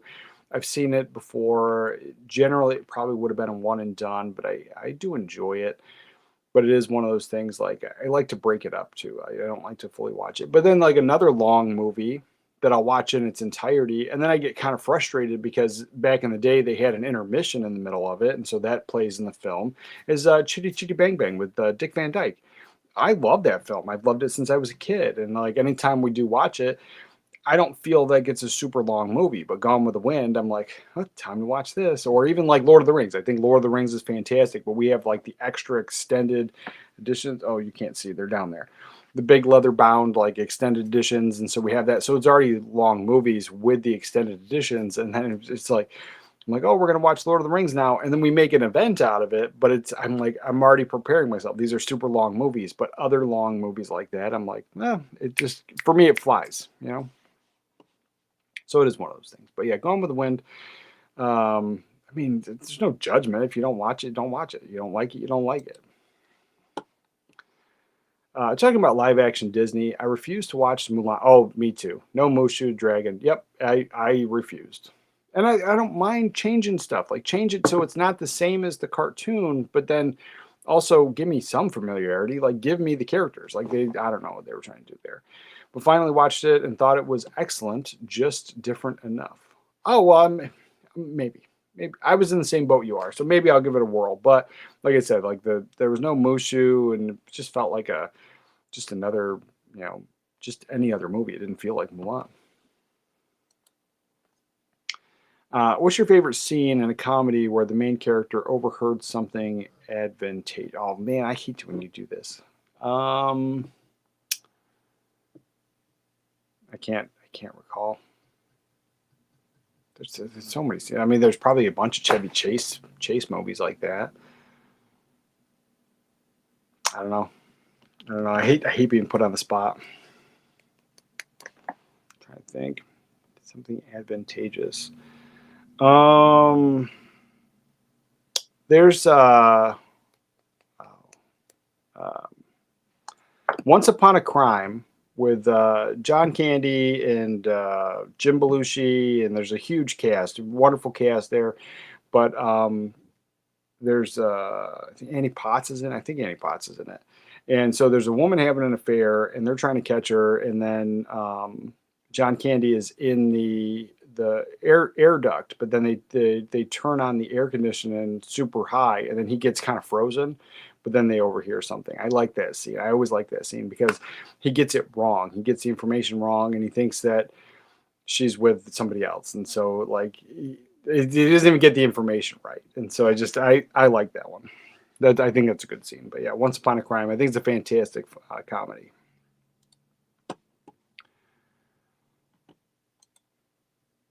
How does your store shipping come to Canada? Is it by the postal system, Canada Post Office, or delivery company? Oh, the fourth wall store that I have, it does. What they do is they do print on demand, and it does it local. So like if or closest to you local. So like I was able to ship something to Denmark, and it was like in the same ballpark as if I had shipped it to myself. And then I shipped something to Australia, and it only cost me $1 more than if I shipped that same item to myself. So they do that, and then it comes by everything that I've had shipped to me or I've shipped out has been come through the post, the regular mail. So I don't know, like they might use like FedEx or the UPS or whatever equivalent you have in Canada, but I'm fairly certain it would just go regular post office.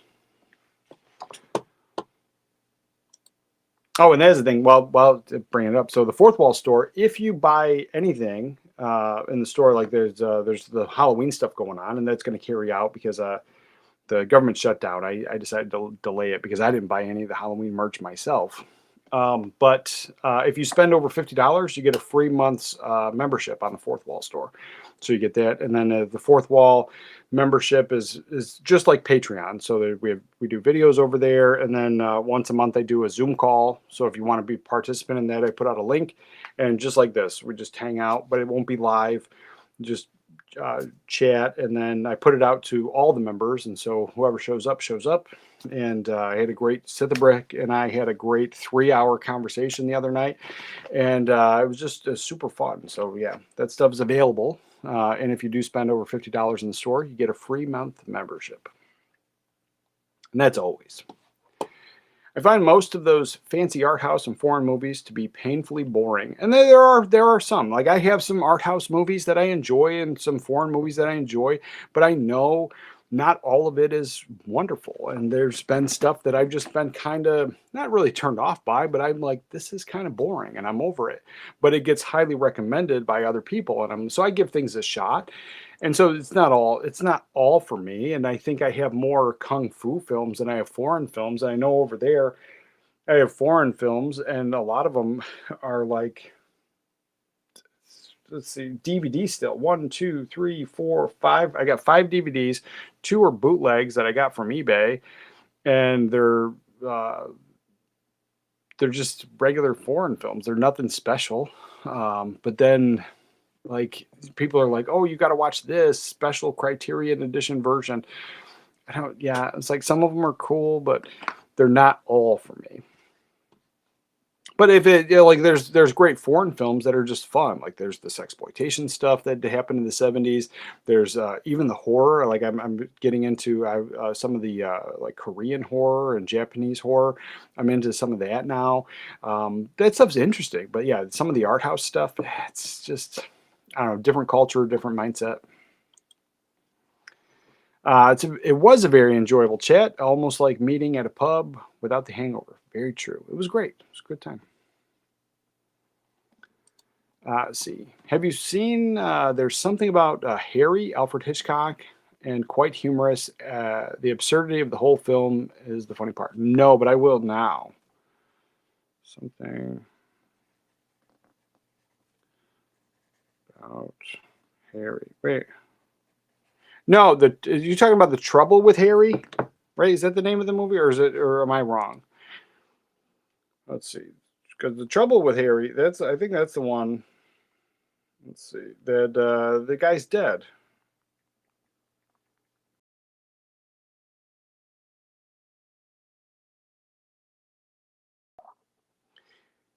Yeah, the Trouble with Harry, the Hitchcock film. Yeah, I love that film. I have it. I have the 4K. Highly recommend the 4K. I think it's an amazing picture. There's a lot of outside shots that are absolutely beautiful in 4K. But yeah, that's an absurd film, and it's really enjoyable. Really fun one.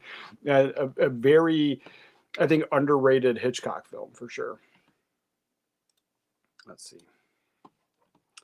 Exactly why I love this Saturday morning talk. My favorite hangout. Well, thank you.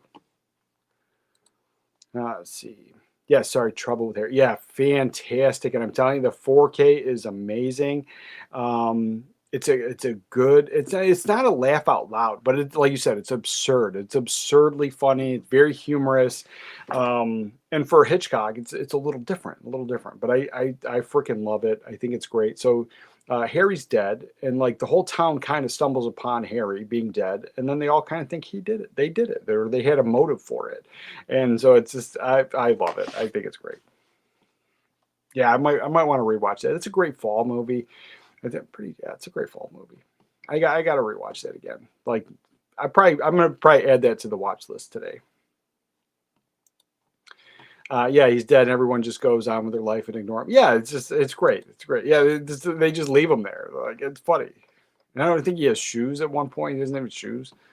But yeah, it's a good one for sure. Let's see what else. I think there was something else that was coming out that I was kind of excited for. So they had that stuff, and then let's see what else was there. There was Eureka Entertainment's got some stuff out here. So this is one that I had on my radar. I don't know if I need to pick it up, but as far as the Eureka Classics go, it's a movie from 1992, and it's coming out in January. But King of Beggars, yeah, give me any of this kung fu stuff. I'm in. I'm in. I love Hong Kong cinema. And I don't know exactly what that one is, but I'm definitely in. Martial arts, give it to me. Especially like the older stuff. Anything from the 90s and earlier, I love it. Let's see. Nothing else that jumps out at me. Full Moon High, what's this? Did I see Full Moon High? I have to. What's the premise on that one? I think I'm pretty sure I've seen this one. Let's see, 4 years before release. Yeah. I think I own Full Moon High actually. I know I've seen it. Let's see. Full.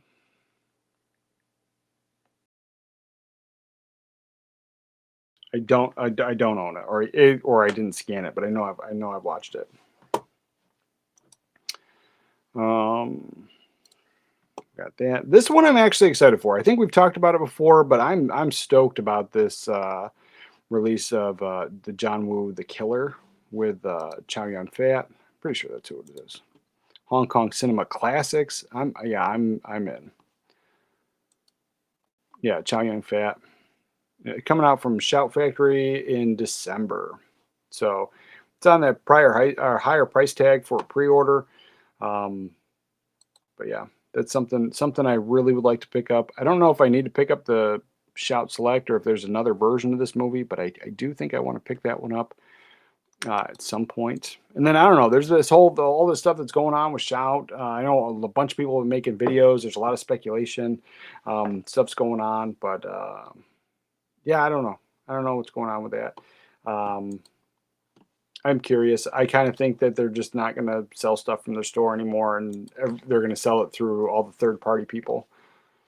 Um, let's see. That's just my own opinion, but I've seen a lot of that stuff. Everyone talking about it, and I just I don't know. But yeah, I'm into it. But now this one, and this is what I had wanted to talk about today.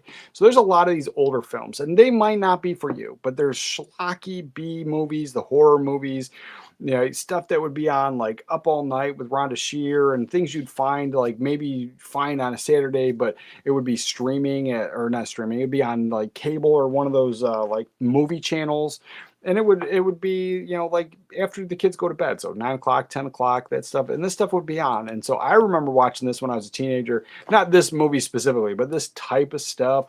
And it's these the sorority babes in the slime ball bolorama. It is what it is. It's schlocky fun movie. It's coming in like a nice little slipcover box set there, art on the cover, and then different art on the actual movie. It's coming with 2 discs and a booklet. Like, I don't know if I needed all that, but I'm in. So I'm probably going to pick this one up. I like some of these schlocky films sometimes, 101 films. I love the art. It looks like there's a goblin going on. Now, if it was just one of those like sorority babes movie where it's just like a sexploitation type thing and just gratuitous nudity, I might watch it, but I don't think I need it. But the fact that there's like a goblin creature on the front, I think I need it. And so yeah, that's one. I mean, like it is. It's totally schlocky movie.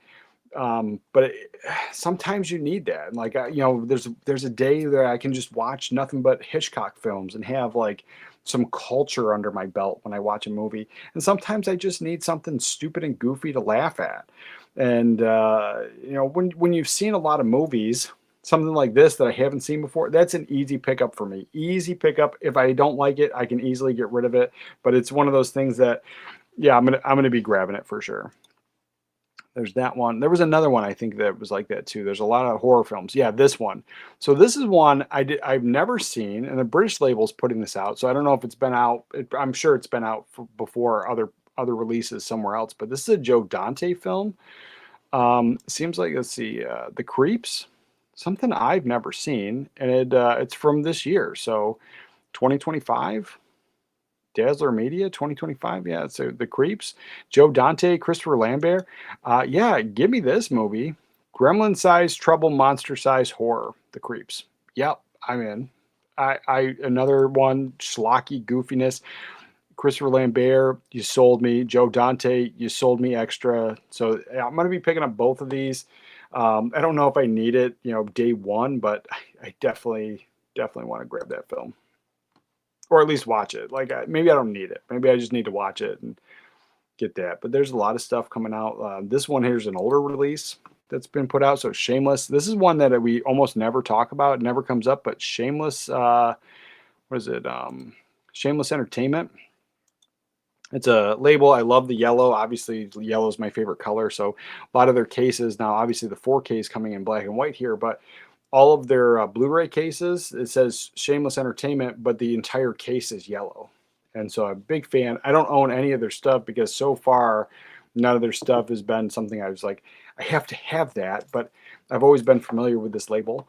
But this is one that it's been recommended to me before. It's been released before numerous times. I don't know, you know, I know it's definitely had DVD release. But so this one here, The House with the Laughing Windows. It's been recommended at least a few times, like 3 or 4 times at least. So it's something I'm going to try to give this I'm going to try to pick this one up and give it a watch.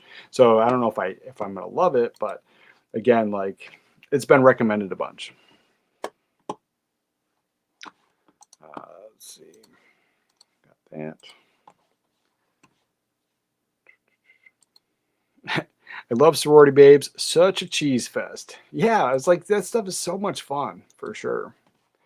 If you want another schlock fest, Perils of Gwendolyn in the Land of Yik Yak. It sounds horribly fun. Perils of Gwendolyn. Now, does it have a Blu-ray release, or I'm gonna have to try to find it somewhere?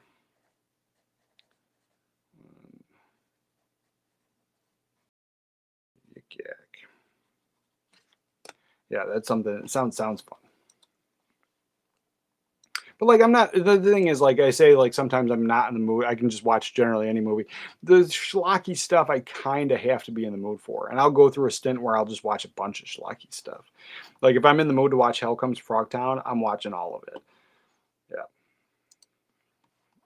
While I enjoyed him in films, Lambert did a great turn as a recurring bad guy in NCIS Los Angeles. Oh, I never really got in. There was like all those NCIS shows, and like I remember watching them when they first like came out, but then I never kept up with it. But yeah, yeah, I mean, him being a bad guy would be great. Yeah, that'd be great. Oh, it sounds interesting. Maybe I watch just those episodes. Might be fun. Let's see. And then was it? There was. Let's see. What is this? There was something. Oh, here we go. Here we go. So this is a movie, and I'm pretty sure this movie is in the public domain. Um, so I think it's been put out by like everybody, but I'm actually going to pick this one up. I don't own it. And I think it's a fantastic film. So you have House on Haunted Hill, starring Vincent Price from 1959, is being put out by Film Masters. Um, yeah, they're a wonderful company. And they do. I don't know if they did any restoration work on this, but the few Film Masters movies that I have, do phenomenal restoration work.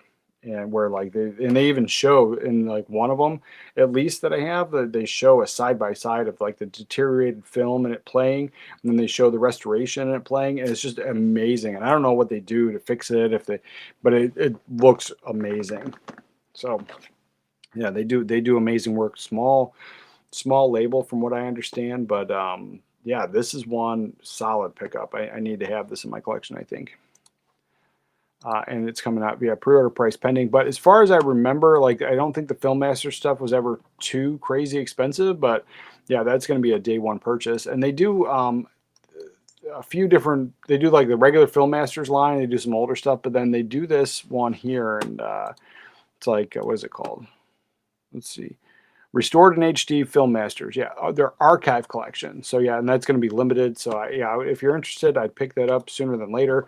But yeah, that's going to be a huge. I don't know when it comes out. December 16th. Yeah, that's probably going to be a day one purchase. We should be settled in our house by then. Yeah, that'll be a day one purchase for sure.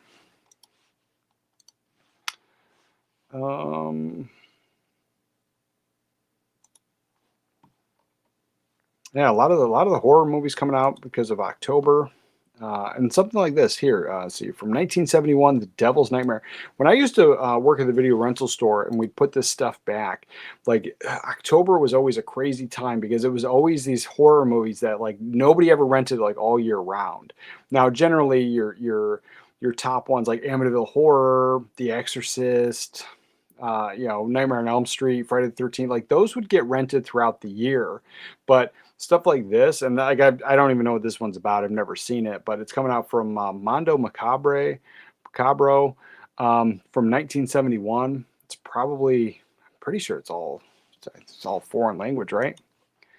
Let's see. Yeah, so audio's in English and in French. But yeah, this is something. Yeah, I'd pick this up. Obviously, I'm kind of a sucker for the artwork on there. I love the red. I think it's sharp. I'll check it out. Looks like a vampire film. The Devil's Nightmare.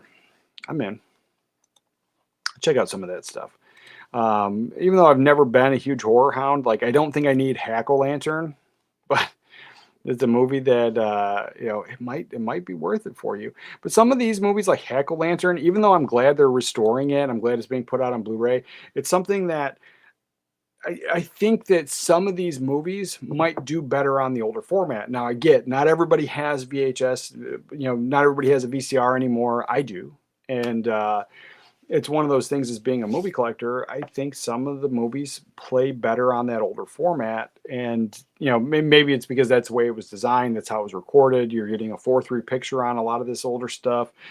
So it is something that I would I don't know. I have to check it out, but yeah, I don't know. Hack o Lantern. I don't think I need it, but again, I think it's something that, like if I found it on VHS, I would probably pick it up for sure.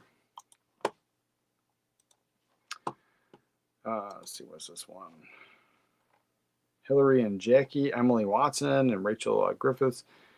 Yeah, I don't think I need that.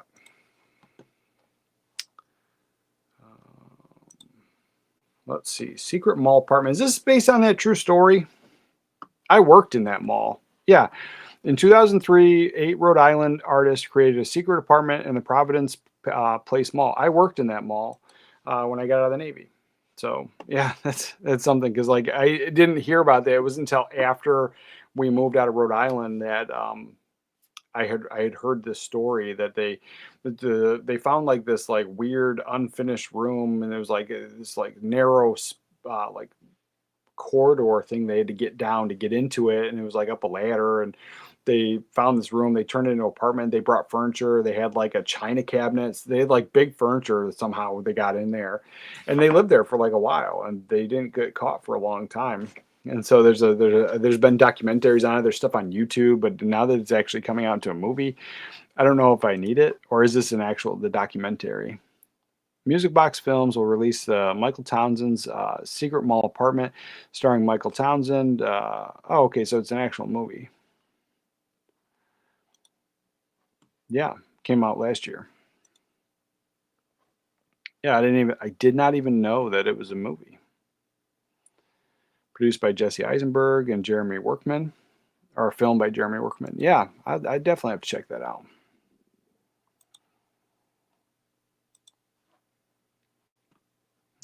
There's that. We already talked about the Snowden film. 88 films, upcoming releases. So this is, let's see. Ooh, we're just talking about, looks like some, maybe some Hong Kong horror here. Saga of the Phoenix. Oh, I got to check this out. There's a little like Salacious Crumb ripoff down here in the corner. looks oddly familiar. Just a wonderful Star Wars character there that I think like, I don't think it's credited, but somehow everyone knows that character's name. But yeah, that's something I would easily pick up. There's naked boobies on the cover of that one. I don't think I need it, but it's called the hyena. I don't think I need it. But this one here, let's see, 88 films. Over Your Dead Body. Yeah, some of this Japanese horror, I would definitely pick some of this stuff up. So yeah, I don't know if it's specifically Japanese, but it's horror. Yeah, it's $17 price tag. That's an easy pickup for me. And what's this? Crash and Burn. What's Crash and Burn?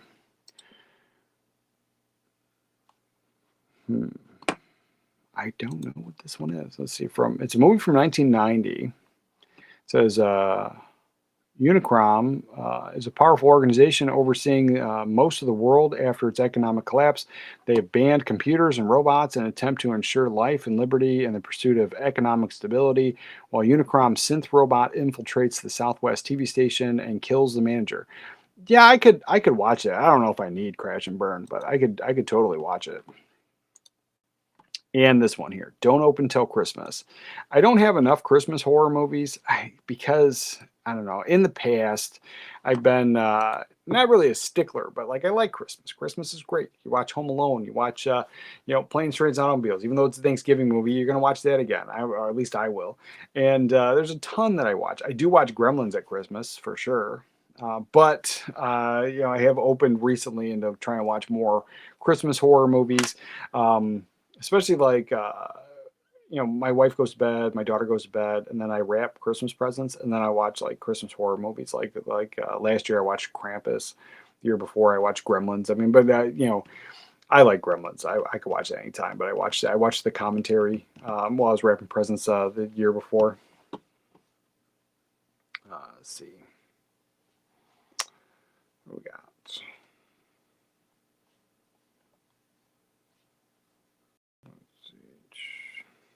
There we go. Scott Berry, Morning Brother. Watched Leon the Professional and loved it. Any other recommends? Oh, I mean, there's tons, but if you like Leon, it's a phenomenal. It's my all-time favorite movie for sure. Let's see if you like that. Go over there. Oh, I got a lot of my horror stuff out now. So I mean, I would honestly recommend like watch Killer Clowns from Outer Space. You'll love it. It's a different vein, whole different animal. But I don't know. I like I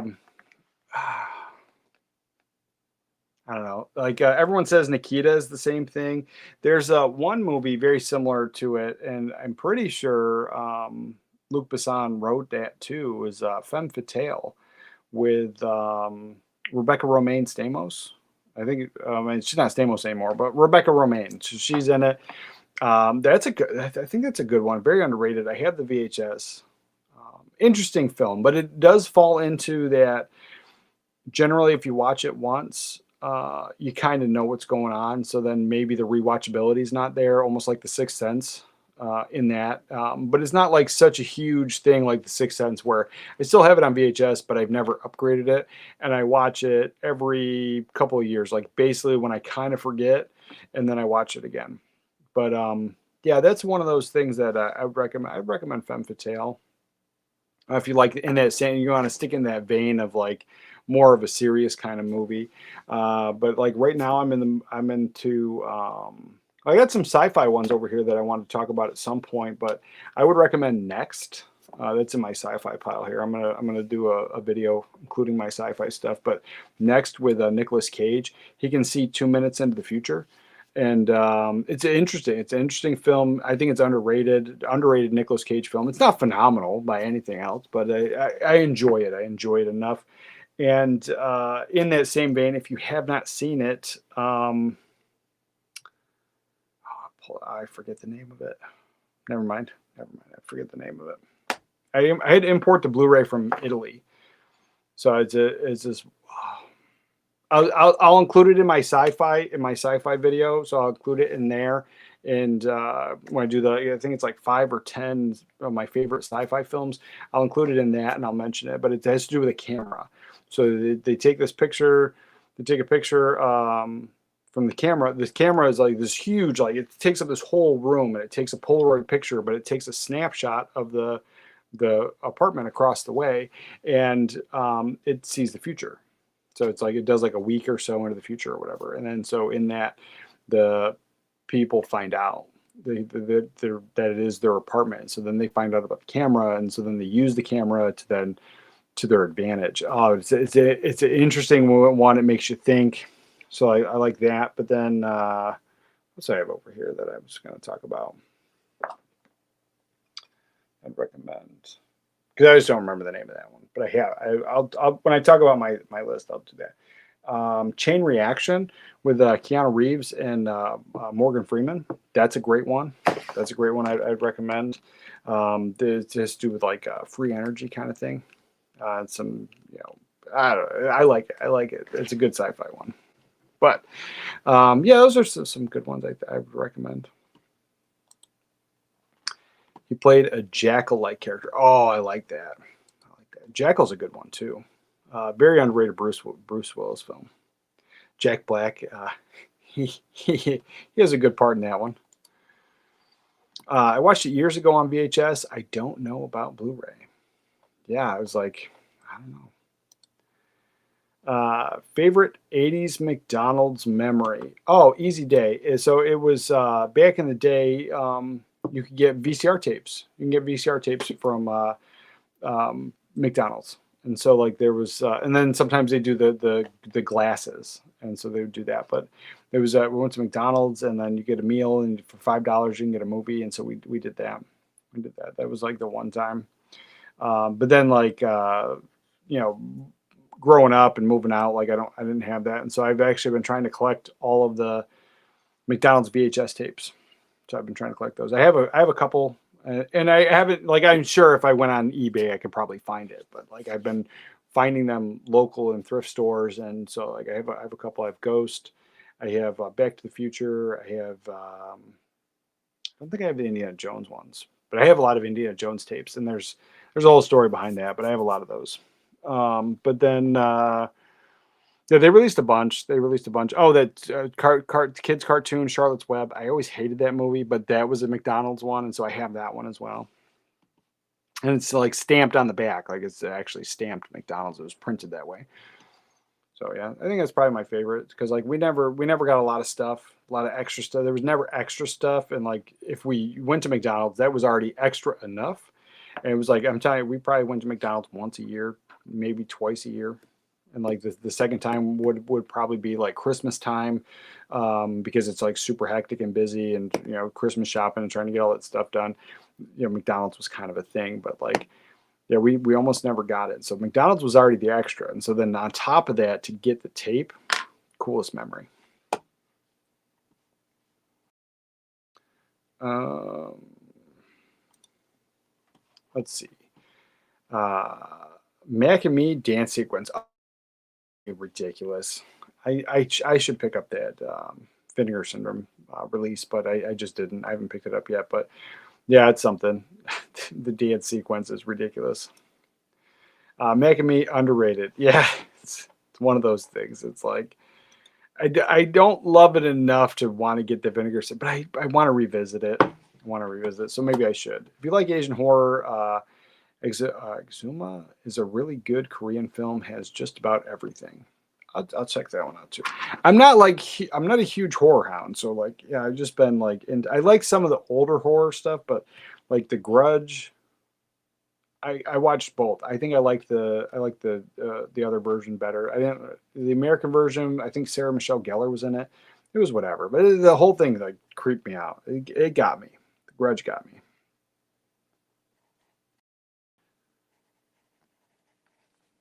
Well, yeah, I'll check that one out. Let's see. There's a cameo in the dance sequence of a very young Jennifer Aniston. Was it? I believe you, but no, there's like in Mac and Me in the dance sequence. I swore it was Jennifer Love Hewitt. I swore it was. Was it? Was it Jennifer Aniston? Let's see. Let's see. I just don't. It's been so long since I've seen that movie. Let's see.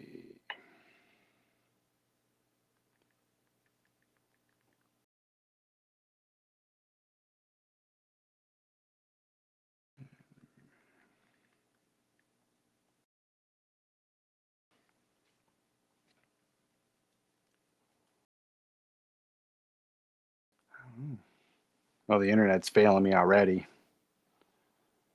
Oh yeah, Jennifer Aniston. Yep, there it is. Yeah, very young. Wow. Yeah, I didn't even think about that. Jeez.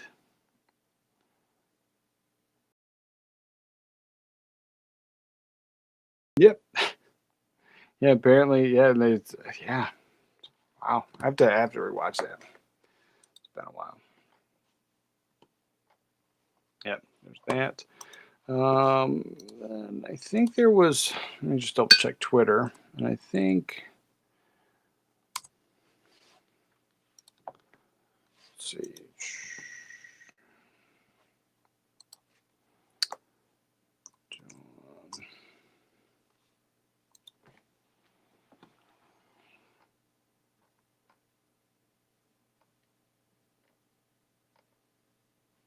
Oh, here we go. Here's one. It was on. It was on there. Let's see. It was Hearts of Darkness. So this is a movie that I'm pretty sure it's the first time to 4K here in America. Now it got 4K release in July, and then earlier this year in Germany and I think the UK. I could be wrong on that, but I know it got at least two other releases on 4K other places in the world. So I'm glad that we're getting it, because you don't have to pay the import fees and the extra tax and all that extra if you didn't want it. But yeah, Hearts of Darkness. Yeah, that's something that I'd like to revisit. Magic and Madness of Making Apocalypse Now. Yeah, get that on 4K. We got that, and then yeah, Chronicles the chaos and turbulence of from disaster, inclement weather. Yeah, the whole thing. Yeah, I like it. Coming out of Lionsgate. So yeah, that's coming out. But then there's this here, standard edition of Martin Scorsese's Bringing Out the Dead, coming in the next few months from Paramount. More info. So yeah, Bringing Out the Dead. I don't have that, and so I need to pick this up. And a 4K would be a great way to pick that up. So a standard edition, yeah, solid pickup for me, because I'm pretty sure the last one was a steelbook. Talked about that. We've talked about Dogma before. This has got to be. I got to pick this up. I think it would be ridiculous if I didn't. I don't have the Blu-ray. The Blu-ray's been out of print, very expensive, but I do have it on at least on VHS. I have it at least on VHS. Let's see, Out of Africa with Robert Redford, Meryl Streep. Yeah, that's one. I don't think I need it. Although I think I'm going to pick up the Downton Abbey. I've been liking the TV show, so I might pick up these movies. I'm skipping Hack Lantern for now, unless I can find the VHS. And then this one, I had the Blu-ray. I still have the Blu-ray on Steelbook, and that's one of the ones where it was like right at the tail end of where I think I'm like, I'm going to stop collecting Steelbooks, because it came to me brand new and sealed in the paper or in the plastic. It was all scratched up on the inside, and so you could see it just kind of ruined it for me. And it was the same. It's the same artwork that they had on all the releases, I think. But yeah, the Steelbook I have. I don't need it. I don't like it. It's all damaged. So yeah, getting a standard edition of the 4K, that'd be an easy pickup. And then this one is huge pickup for me. Tom Cruise and Minority Report. That one comes out December. So another December 9th. The pre-orders are up. Yeah, that's going to be a huge pickup. And yeah, this is the same Steelbook that I have for the Blu-ray. So you can get this as well if you want it. But yeah, I think that was the nail on the coffin for me on Steelbooks, was getting that one. You could also get the Steelbook of Minority Report, and then Black Phone 2. Now, Black Phone, I liked the movie enough, but again, it was a one and done for me. Not being a huge horror guy, I didn't feel like I needed to revisit it. It was fine. So, like, I didn't even know the second one was coming out, and now that it is, there's a little bit of curiosity of where I'm like, maybe I should watch it, but I just don't know. I thought the first one was a one and done, so I was like, I don't know if I need to watch this one too. It might I think it might have been better for me if it was the like a bunch of friends and you're just like, oh, let's go to the movie, let's go see Black Phone 2, and then I'm like, oh yeah, sure, let's go see Black Phone 2. But like, just to pick this up on 4K, I don't think I need it. We got that. I think the Steelbook looks sharp though. The artwork they did on the front and back cover are pretty sharp. And then we talked about the house party delay till January 27th. So the end of January, by the way. Getting closer into February time for this. So yeah, if you were waiting on this and trying to get it before Christmas, I could see where that would be disappointing. Some original artwork on here. I mean, it's artwork on here, and so no original movie poster or anything like that. I like it. I think it's fine. The Descent. That's one I need to pick up. So 100, but it's a 4K Steelbook. I don't need the Steelbook on it. And that's that. So I think that's everything that I had wanted to talk about today. And with that, I think we'll, let's see, what do we got here? Scrolled past Coda, but let me say is a very solid movie. Check it out. Coda.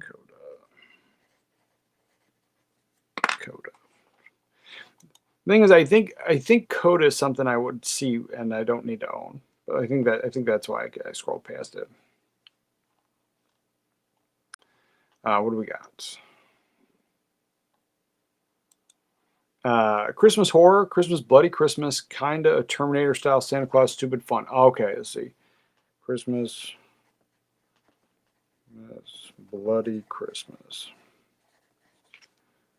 Yeah, sure. That sounds awesome. Let's see. Picked up the Ring collection 4K from Shout for $40. Pretty good deal. The Ring is one that scares me. I was like, when she comes out of the TV, it scares the living daylights out of me. And then I had it on VHS for like years, and it was sealed. I found it at the thrift store years, and so it's sealed. And so I wanted to revisit it, but I also know that like that part scared me. So I was like, I don't need this movie. And so I finally watched it, and I had built it up in my head. So like the first time when she pops out of the TV and crawls, I think that scared the living daylights out of me. And then afterwards, like I put it on this like crazy pedestal and like made it something that it wasn't. So then I finally watched it, and then I watched that part and I was like, it's not that scary. But I amped it up. So I never watched any of the other Ring movies. But you know, the one I would like to revisit, and I'm pretty sure it's based off a Japanese horror movie, is the it's a movie where the cell phone rings, and I had that ringtone on my phone for the longest time. I liked that. I forget what that is called. But yeah, the cell phone rings, and then basically you're gonna die, kind of thing. So yeah, that's one I'd like to revisit. Let's see. We talked about that. Let's see. Do you have any interest in Samurai Fury? Oh, let's see. Let's see. Maybe I do.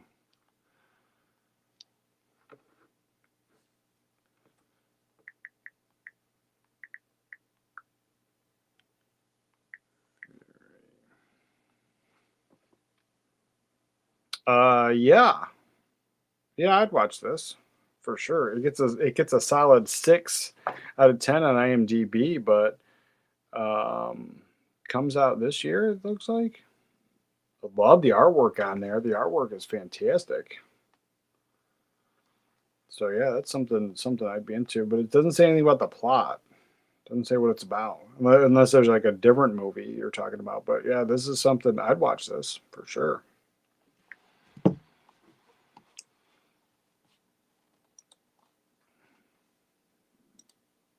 Yeah, Code of the Devil. Yeah, I'm pretty sure that's what it is. And so yeah, that's the thing. Like again, I'd watch it, but I don't think I need to own it. But yeah, I think that's why I scrolled past it.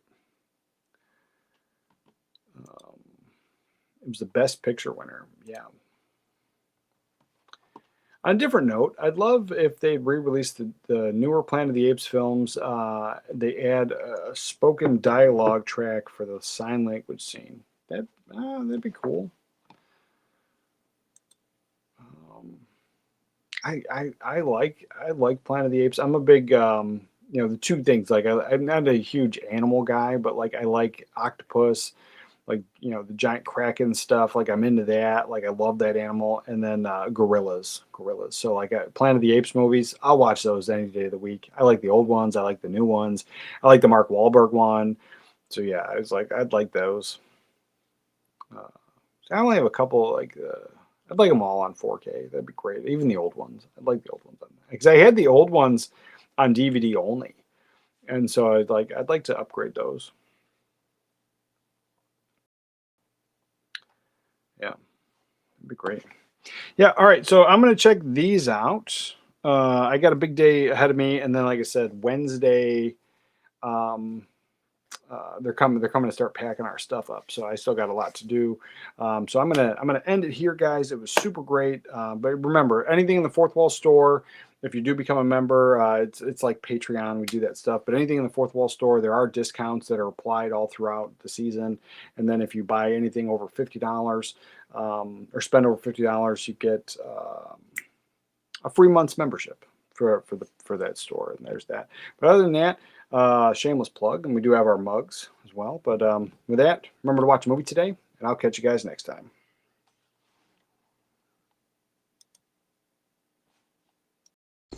As far back as I can remember, I always wanted to be a gangster. Oh, don't give me a cat. That's mine.